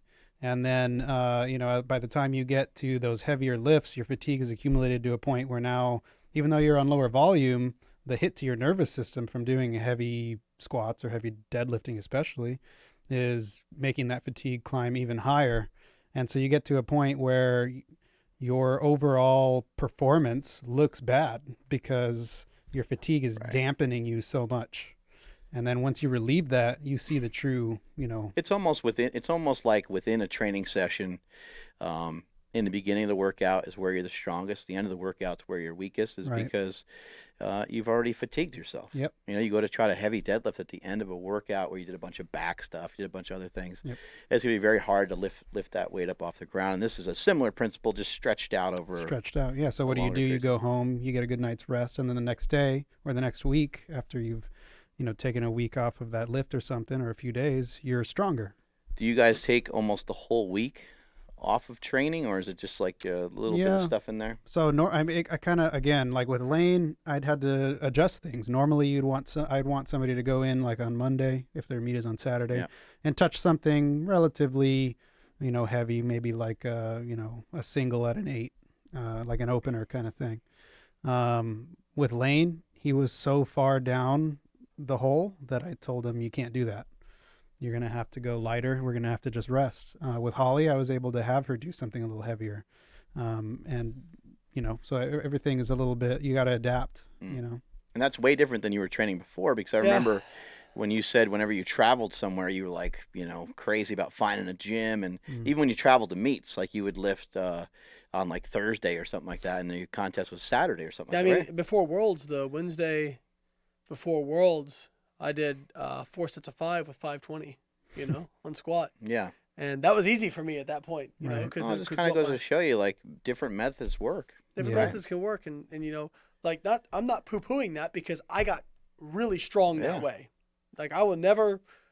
People, you must regret the weight. And I'm not trying to toot my own horn too much, but I'm not a guy who looks like a great squatter. Right. If you're walking around at IPF Worlds backstage with me and you're taking bets on who's going to squat the most, I'm going to be the last guy you pick. Yeah. Right? In fact, I should have done some hustling back there. That's right. But I was able to set a world record at an IPF meet. And I know the world record gets thrown around a lot in powerlifting, and it wasn't an all-time world record or anything like that, but the IPF Worlds is the biggest meet in powerlifting, and there's one way. That's totally a fair statement. Yeah. There's one way to get there. Is. Win nationals. To win nationals, I had to beat 150 other dudes. All right? That's the only way you get an automatic invite there. And when you get there and you realize, hey, by the way, these 20 guys you're competing against all won the national title in their country. Yeah. You start to realize like you can actually get pretty intimidated and realize that's a pretty big freaking deal. So for me to be able to do that, no, I don't regret a damn thing. If I broke both my femurs, I wouldn't have regretted a damn thing, because I can always say, and I don't want to live in the past, but I can always say, hey man, I did that. And I'm very, very proud of that. I'm not afraid to say that I'm proud of that. I think that's like frowned upon. Like, people don't want to say that you're like proud of something you've done. Like, I'm proud of my PhD. I'm proud of that squat world record I set. I don't see anything wrong with that. If that makes me arrogant, then so be it, But people say that, I'm like, well, you should go get a PhD. I have one. It's great. How did you guys meet? I was on a seminar tour. So just, you don't come across somebody who's like... You got both these guys from a seminar tour. Yeah, no kidding. So I actually knew, Iron Tanks is our sponsor. Yeah. And Sam, the owner of Iron Tanks, actually went to the same university as I did. I actually worked with him for a little while at school. And yeah, he actually had invited me down to the Australian Arnold Expo to help out on the day and just talk to people. Obviously, having a science and nutrition background helped his decision with that. And Layne was actually there, and I'd only just kind of started to look out for external influences, I guess, in my own learnings, and had come across Layne. And Sam was like, "Oh yeah, by the way, Dr. Norton's going to be there." I'm like, "Wow, this is cool." I just watched a podcast. I just listened to a podcast like a few days ago. So yeah, I was going to interview Layne, and yeah, I met him at the Arnold's in Melbourne. And Got more than you bargained for with that yeah, interview. Yeah, I was God, gonna that say, what a hell of an terrible meeting. Yeah, yeah. Yeah. Sorry about that. Oops. Yeah, no, it was, it's, you know, you just don't meet somebody who's like, you know, same values, into the same kind of stuff you're into, hard worker, you know, that kind of stuff. So, yeah, like it's cool to work alongside some, because, you know, we're partners, but we're also business partners, you know, like we're working together pretty much every day, coming up with stuff. And it's a pretty rewarding feeling. It's frustrating sometimes, you know, but it's a pretty rewarding feeling too. Yeah, it's funny. Like if we would try to go out for dinner, and we're like, okay, let's not talk about work tonight. And like Oh, you within gotta 5 set a minutes, timer. You gotta yeah, set a timer. It's like, okay, oops, we stuffed up. Well, it's Talking funny. about work again. It's funny because like And take notes. it's funny Something because like I've been doing kind of the entrepreneur thing a little bit longer than she has. So I think I'm able to kind of shut it down like when I need to, when it's time to go. Now I still have a problem with being on my phone. Like I've gotten better about it, but I still have a problem with that. But I'm able to kind of shut it down. Whereas if she has like emails in her inbox, or if she has a client plan that she needs to get done, like she can't relax. I'm and the enjoy crazy herself. one that's sitting there at 2 a.m. in the morning, like, oh, I've still got an email, babe. I'll come in soon. Yeah, it's tough, but you have to put limits on it, because otherwise, like, and I'm like, even Paul said the same thing. He's like, you know, Layne will just work, you know, because I enjoy my work, and like I like to occupy my time. So, but it's also again like one of those things where you realize you have limited time, and you have to devote time towards personal relationships, friendships, all that sort of stuff. Like you have to make decisions. Yeah, for my wife and I mean, we'll literally kind of set a timer and say, you know, if we go out to eat for sushi or something like that, we're like, all right, well, because we have to talk about business, because I mean, we don't have to. We could talk about it at home. But it's what you're passionate about. Well, we're passionate about it, but we also don't get 5 seconds to talk to each other, Right. because we have kids and there's a lot of other things going on. So when we sit down, it's always like, okay, I'm going to say my piece about, you know, this, and this, and then you go, you know, and we got 15 minutes and boom, it's done. Have some drinks, have some Layne fun. Norton. Yeah. But what happened? Yeah, that's right. Layne Norton, you know what? Isn't that guy an asshole? He's an yes, asshole. Absolutely, he's an asshole. It always comes back to that for some Of reason course. every single time. Things about me. But then other things will pop up, you know, as we get in conversation about the kids or family, you know, it'll sneak back in there. Then what we try to do is just kind of take notes on it. Just if something like an idea pops up, or, hey, we should do this, just make a note of it, and then just keep cranking, keep moving through, and keep moving on, you know. Yeah, it's tough when you're passionate about something. You know, Yeah. we're, all three of us are entrepreneurs here, you know, who have worked together in some capacity, like Andres is. So the workout builder on the site that I talked about last time, shameless plug, on biolane.com, Andres helped build a lot of that, you know, so he's been involved with us as well. We've got more collaborations coming up in the future, but, you know, I'm sure it's the same thing. Like when you're trying to build something, it's really hard, because what's the sexy thing for an entrepreneur right now?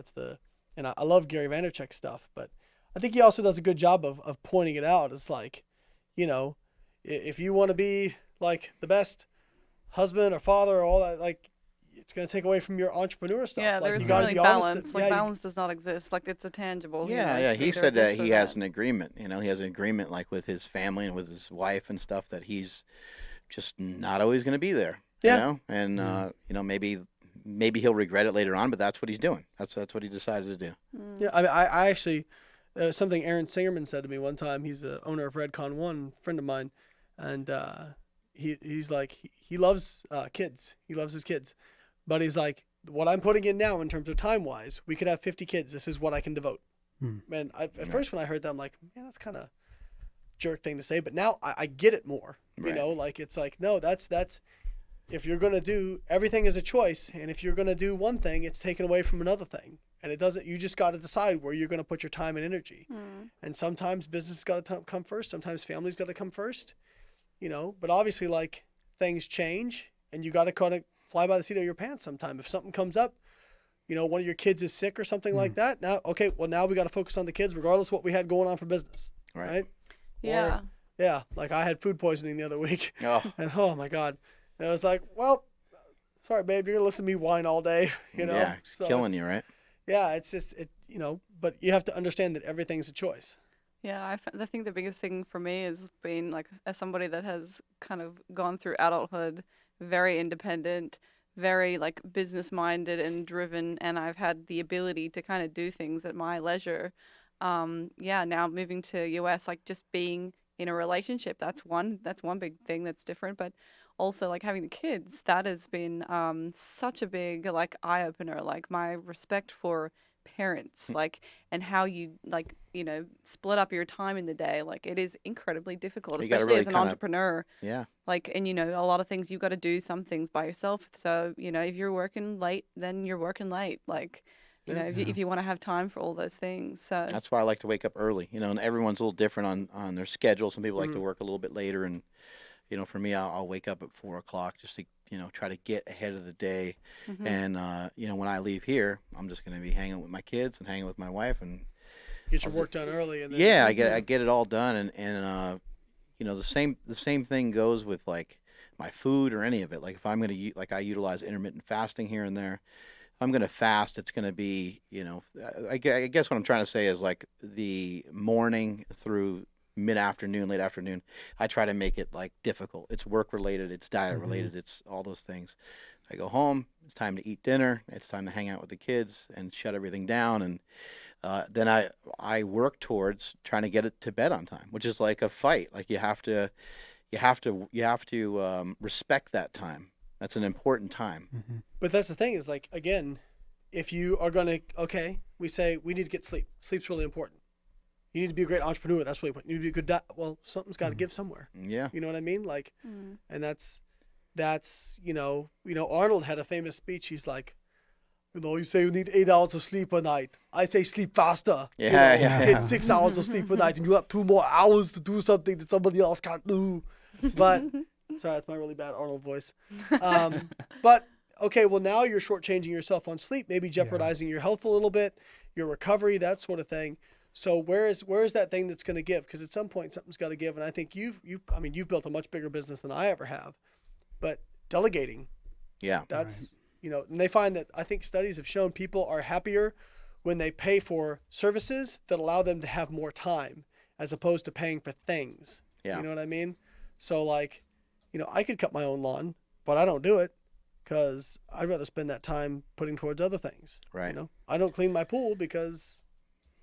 Yeah, and if you're gonna delegate, you have to like legitimately do it too. You have to like legitimately say, I'm gonna put this off on you, and then you're not gonna like check up on him every 5 seconds. If he's doing something for the site, something you guys are working on together, then that's the way it has to be, right? Yeah.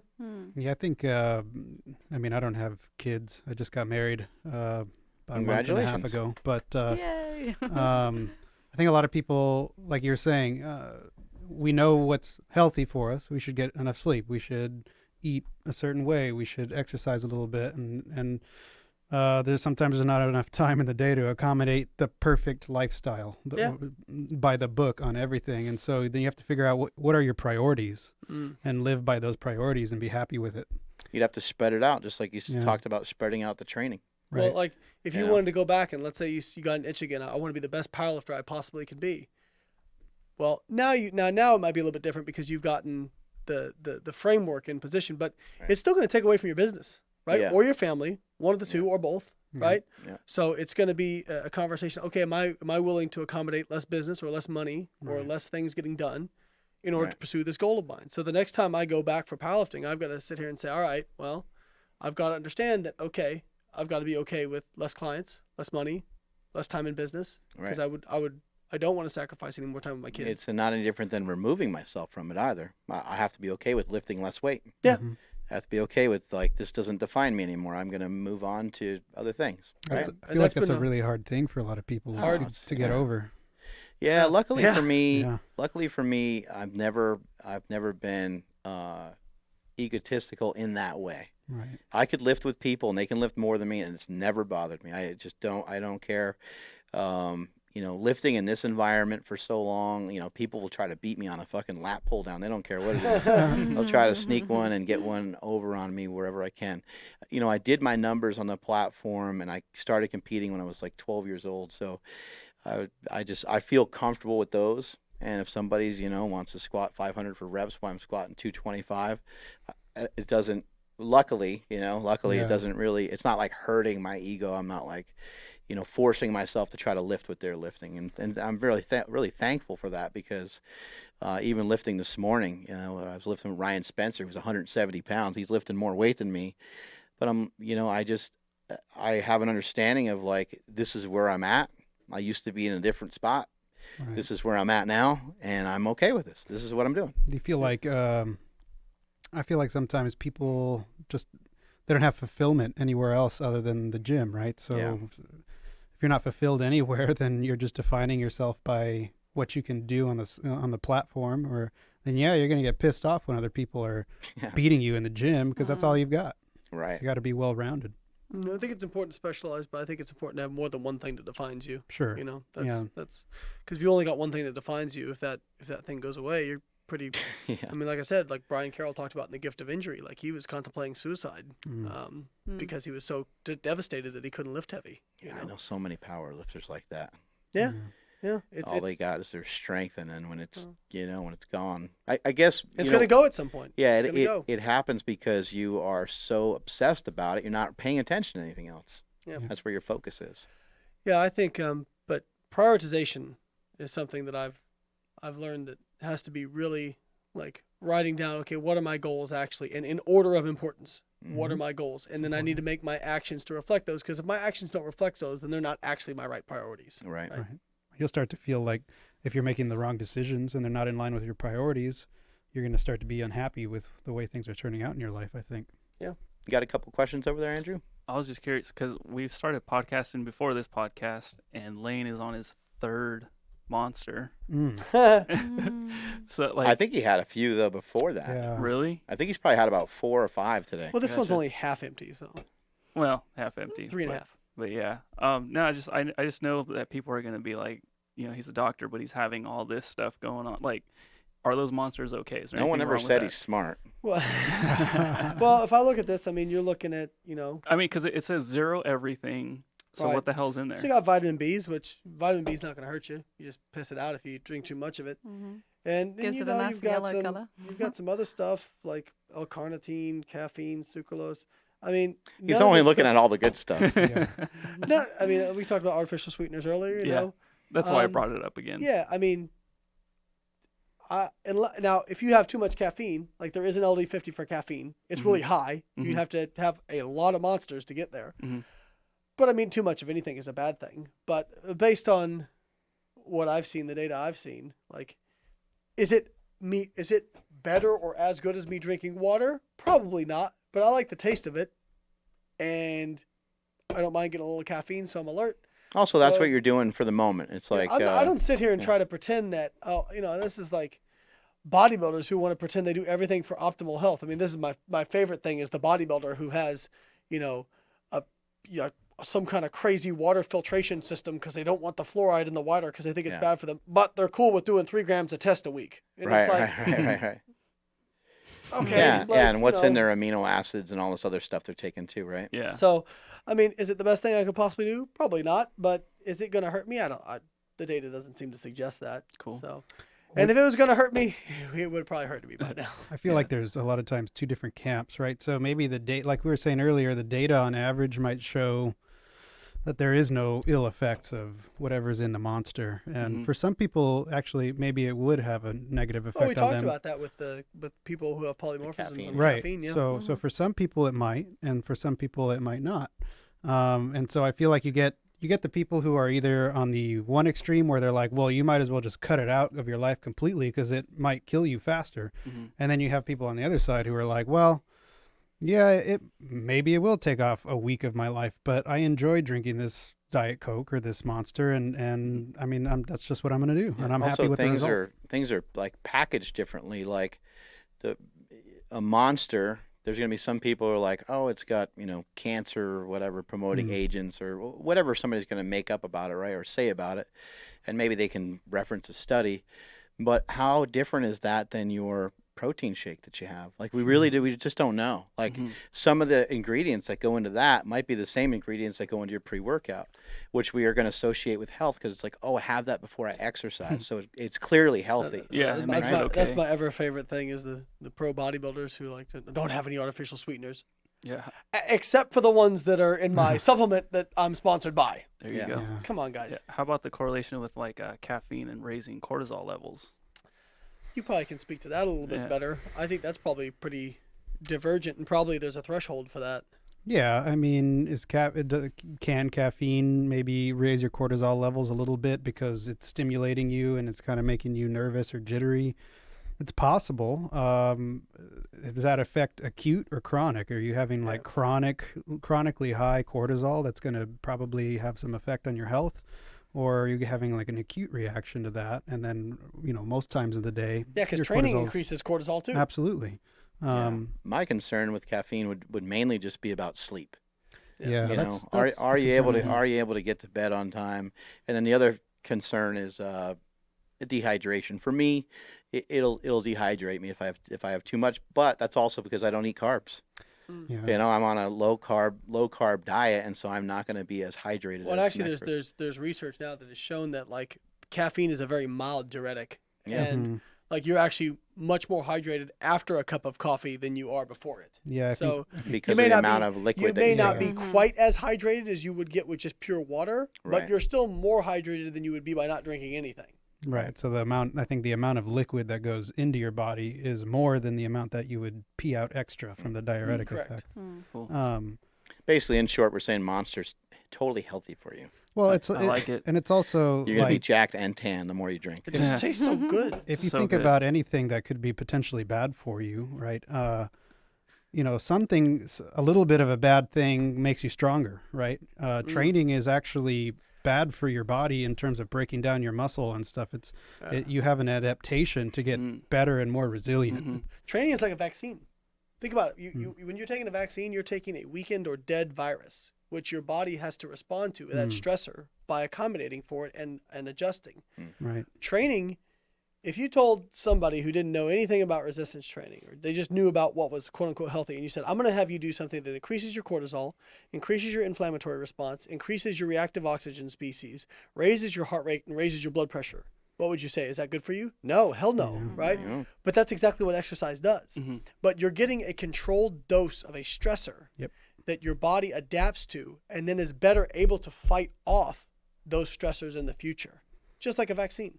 Yeah. Yes. I mean, you exercise, and for a period of 24 hours or so, you're immunosuppressed. So you're at a greater risk for infection. But then in the long term, your immunity goes up. You're actually more resistant to infection because you exercise. We have a client once that went in to have some blood work. It was almost immediately post a resistance train session, and he came back, and the doctors were complaining about his, his high levels of inflammatory markers. So, CRP was really elevated. I had a client. My C-reactive protein was like off the That'll be off the charts. Yeah, absolutely. So I had a client who his mother called me, and this is. I have great deal of respect for the medical profession, for MDs and DOs. But sometimes when they get so focused on not treating a patient as what the individual in their life is and just looking at numbers on a sheet, okay? So McGill talks about this with MRIs. Like, they don't know if it's an 80-year-old woman or a 20-year-old athlete that they're looking at the MRI, and context matters. So this client, I'd been working with him for about 4 years. His name was Connor, and his mom called me. And she's like, Connor, they say he's been diagnosed with rhabdomyolysis. So immediately my bullshit detector goes off because it is very difficult. Rhabdo is basically, for those that don't know, when you break down enough muscle tissue, the waste products, if it's such a massive breakdown of muscle tissue, the waste products, your kidney cannot excrete them fast enough, and it causes you to go into renal failure. And normally it's something you can actually see with your eyes a lot of times. Yeah. So, and also, it is very hard for trained people to have rhabdo, unless it's somebody who's like, they train powerlifting and all of a sudden they decide to go out and run a marathon, right? Yep.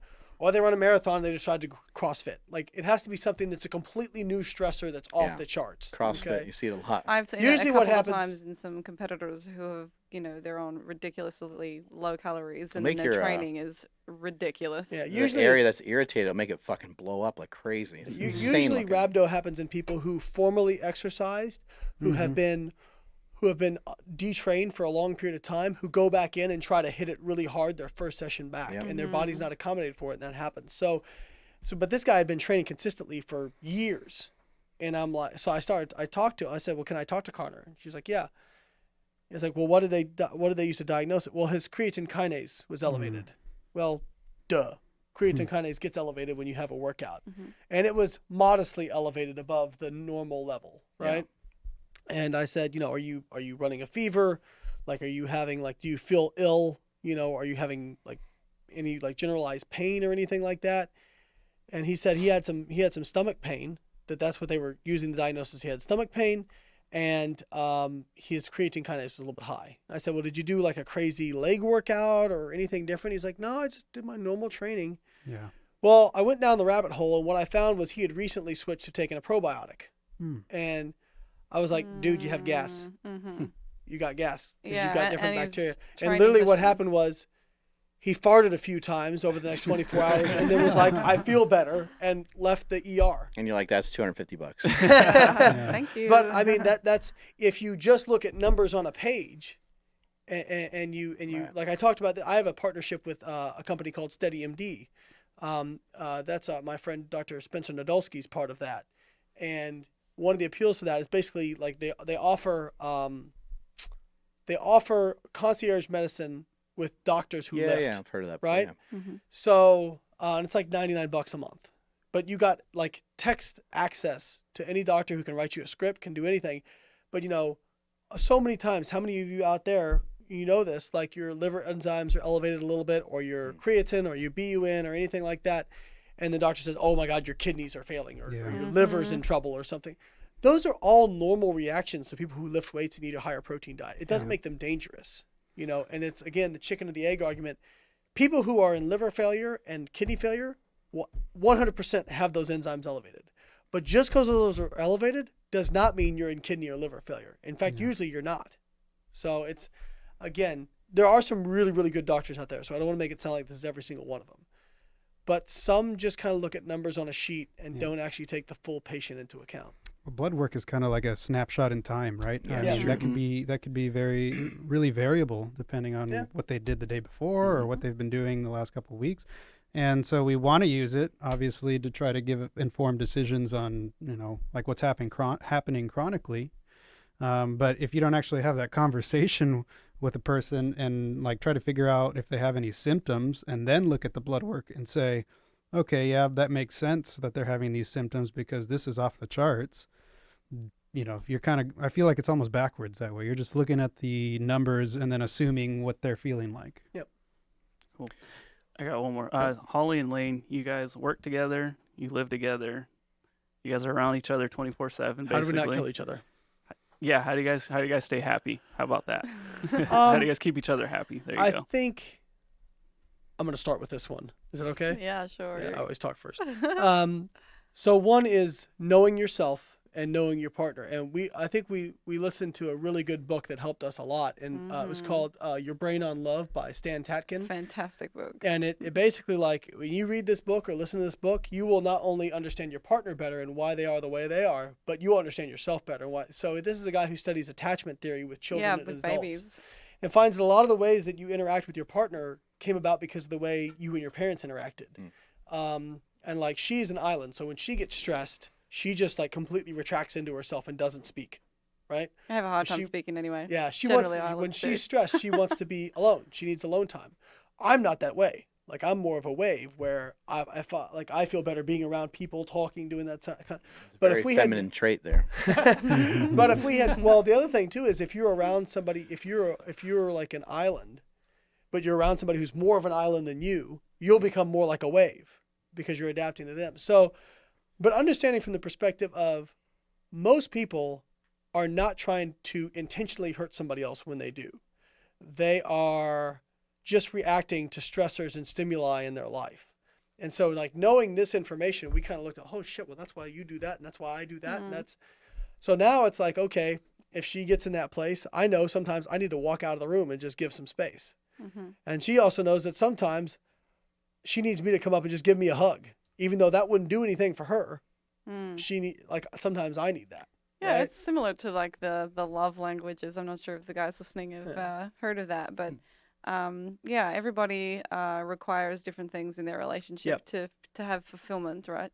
So yeah, knowing the other person that you live with, what that is for them is super important. If you just kept doing what you thought was best for you, that could be completely different for the other person. So like in our relationship, I think like I'm somebody that like acts of service is probably one of the things, because I'm a business entrepreneur. I work, I'm really busy. So something that means a lot for me is, hey, could you do a chore? Because I don't want to do the chore. I want to work too. I got stuff to do. So that's what, you know, if Layne can do that for me, like I'm super happy. And that's like, if he does that for me, I know like he's doing something nice. So I do that and I make sure she knows about it. He's like, hey, Holly, I just did the dishes. I'm like, thanks, babe. But like for me, and this is what's hard for her, is like, what is it called? Affirmation. Affirmation, words of affirmation. That's something that's like physical touch, words of affirmation is important for me. So I probably because I was bullied a lot as a kid and told I wasn't worth a whole lot, I really like it when somebody gives me a compliment, which she hates compliments. Like I tell her she's and I'm beautiful. an island, so I'm also really terrible at giving them as well. I tend to keep my mouth shut most of the time. But she's gotten better. And I think the other thing too, like the really important thing that a lot of people miss in a relationship, and I learned this also from my therapist, is like, and Tom Bilo had a podcast where he said this, and I thought it was really, like giving the person the keys to the kingdom, which is basically tell them what makes you happy. So many people just don't even do that in a relationship. Yeah. They just either expect them to understand, right? Read people your mind. Can't read your mind. Tough conversation too if you've been with somebody for a long time. Yeah. Oh, Not it can easy. be very intimidating. Yeah. It's so just like, okay, like I have to, like, I get frustrated sometimes because if she, you know, she is very sensitive to her environment. Like even yesterday, she's like, "Oh, I'm really depressed today." Yeah, it's cloudy. Because it was cloudy. And I'm like, "You mean like 8 months out of the year for some people?" Like, but that's just because I don't understand it, and that doesn't happen for me. Like I have to appreciate why she's feeling that way. So it's, you know, relationships. You said it. Relationships are complicated, but I think the biggest thing is just being upfront with your, like, what is a no-go for you, what really bothers you, what really gets on your nerves. So if the person can correct that, that's important. Well, you have to be really careful business-wise, just relationship-wise too, but it can happen really easy in business where, you know, maybe you take a little jab at him, but those jabs, they add up to a lot. That's why people throw a jab in the first place. It turns into so much more. And so rather than like, you know, anybody throwing a jab at anybody, you know, hey, like, you know, you were supposed to do this. I'm upset that it didn't get done because of A, B, and C. Let's work on it together, get it done, and then we can move on to the next thing. It's like hard to have those conversations, but they're important. Well, one of the things that she had to tell me was like, I'm a very chatty person. I like to talk. She needs like silence when she's working, you know? And so sometimes I just have to be like, okay, I know you want to talk to her about this thing, but shut up, you know? And I probably still talk more than she'd like, but it's just kind of like and anyone else that is around us, my attitude towards Layne probably comes off as very rude, but like unless I do that, like Fort Kabir must be like, she is such a bitch sometimes to him, like I don't get it, but like we know how we work, and we just kind of, I'm like, yep, Layne, shut up, put your bloody phone on, like put it on your ear, stop talking out loud on loudspeaker while I'm trying to work in the office, like okay, leave. So yeah, we have a bit of like a mutual respect for that, but I think not losing yourself. Like when you work together, you wake up together, you're in the same room. Like I've had that in a previous relationship, but we also our values didn't really align. Like Layne and I, we both have the same kind of goals, we have the same drive, we have the same values. And in a previous relationship where, you know, I thought this is what I wanted, we had some interests were the same, but not all the same. And we just butt heads because we were doing really everything together. So. Important for you two was, like you really value being like having someone who can accommodate a strong, independent woman who's, you know, looking to do something. There's a lot of men who, and this was the case, like you said, your former boyfriend, he wanted to be your boss. Like he wanted to be the head honcho. Yeah, he had no interest in me being his equal. when Right. I probably was more educated about many things, but that was meant to be his domain, you know, that's his area. So, yeah, I think having someone that's supportive of that has made a massive difference in how we roll. Yeah. So yeah, but Makes sense. basically, like, you know, sorry, Mark, one more thing the book said that was very interesting. It was like, you know, they always say, well, I want somebody who's lower maintenance. There is no such thing as a low maintenance human being. Another human being is the biggest pain in the ass that you will ever deal with. Like, in fact, when you take your vows, it should say, I take you to be my pain in the ass. But there are some people who are a little bit more low maintenance than others. You just have to decide what makes you happy, what is the most important thing for you, and then is that person willing to accommodate those needs and compromise and meet you halfway. Awesome. I appreciate you guys taking the time to be on the show. Thank you guys so much. Thanks for having I always us. enjoy it. You actually got her to speak. That's impressive. Yeah. They're both actually islands, by the way. Yeah. So I'm not usually We're a good, talker A either. hell of a car ride, huh? writing. Yeah. could you see how much I was like biting my tongue? Yeah. Let them speak. No, thank you very much, Mark, for having us on. having Yeah, me we on. really appreciate Yeah. it. Yeah, Thank- Andrew thank said you. something like I like honest to God. Actually, before this, I'm gonna put you on blast. Okay. Andres was Oh, like shit. yesterday. Andres was like, so what's Mark like? What should I expect Yeah. from Mark? I'm like, you know, because I've heard that, you know, I'm like a lot of people say negative things about Mark. I have always had Those very bastards. I have always had very positive interactions with Mark. But Mark is very sarcastic, direct. You know, I'm like, and some people don't dig that, but I can tell you that he's always treated me very well. Every time I've come here, you guys have always treated me great. And every time I do this podcast, I enjoy it very much because I feel like I get to be myself, and it's just a really warm, friendly environment. And you guys always take care of us. So Awesome. as much as you guys have enjoyed having me, I really enjoy coming here. Great. Thank you so much. Strength is never a weakness. Weakness is never a strength. See you later.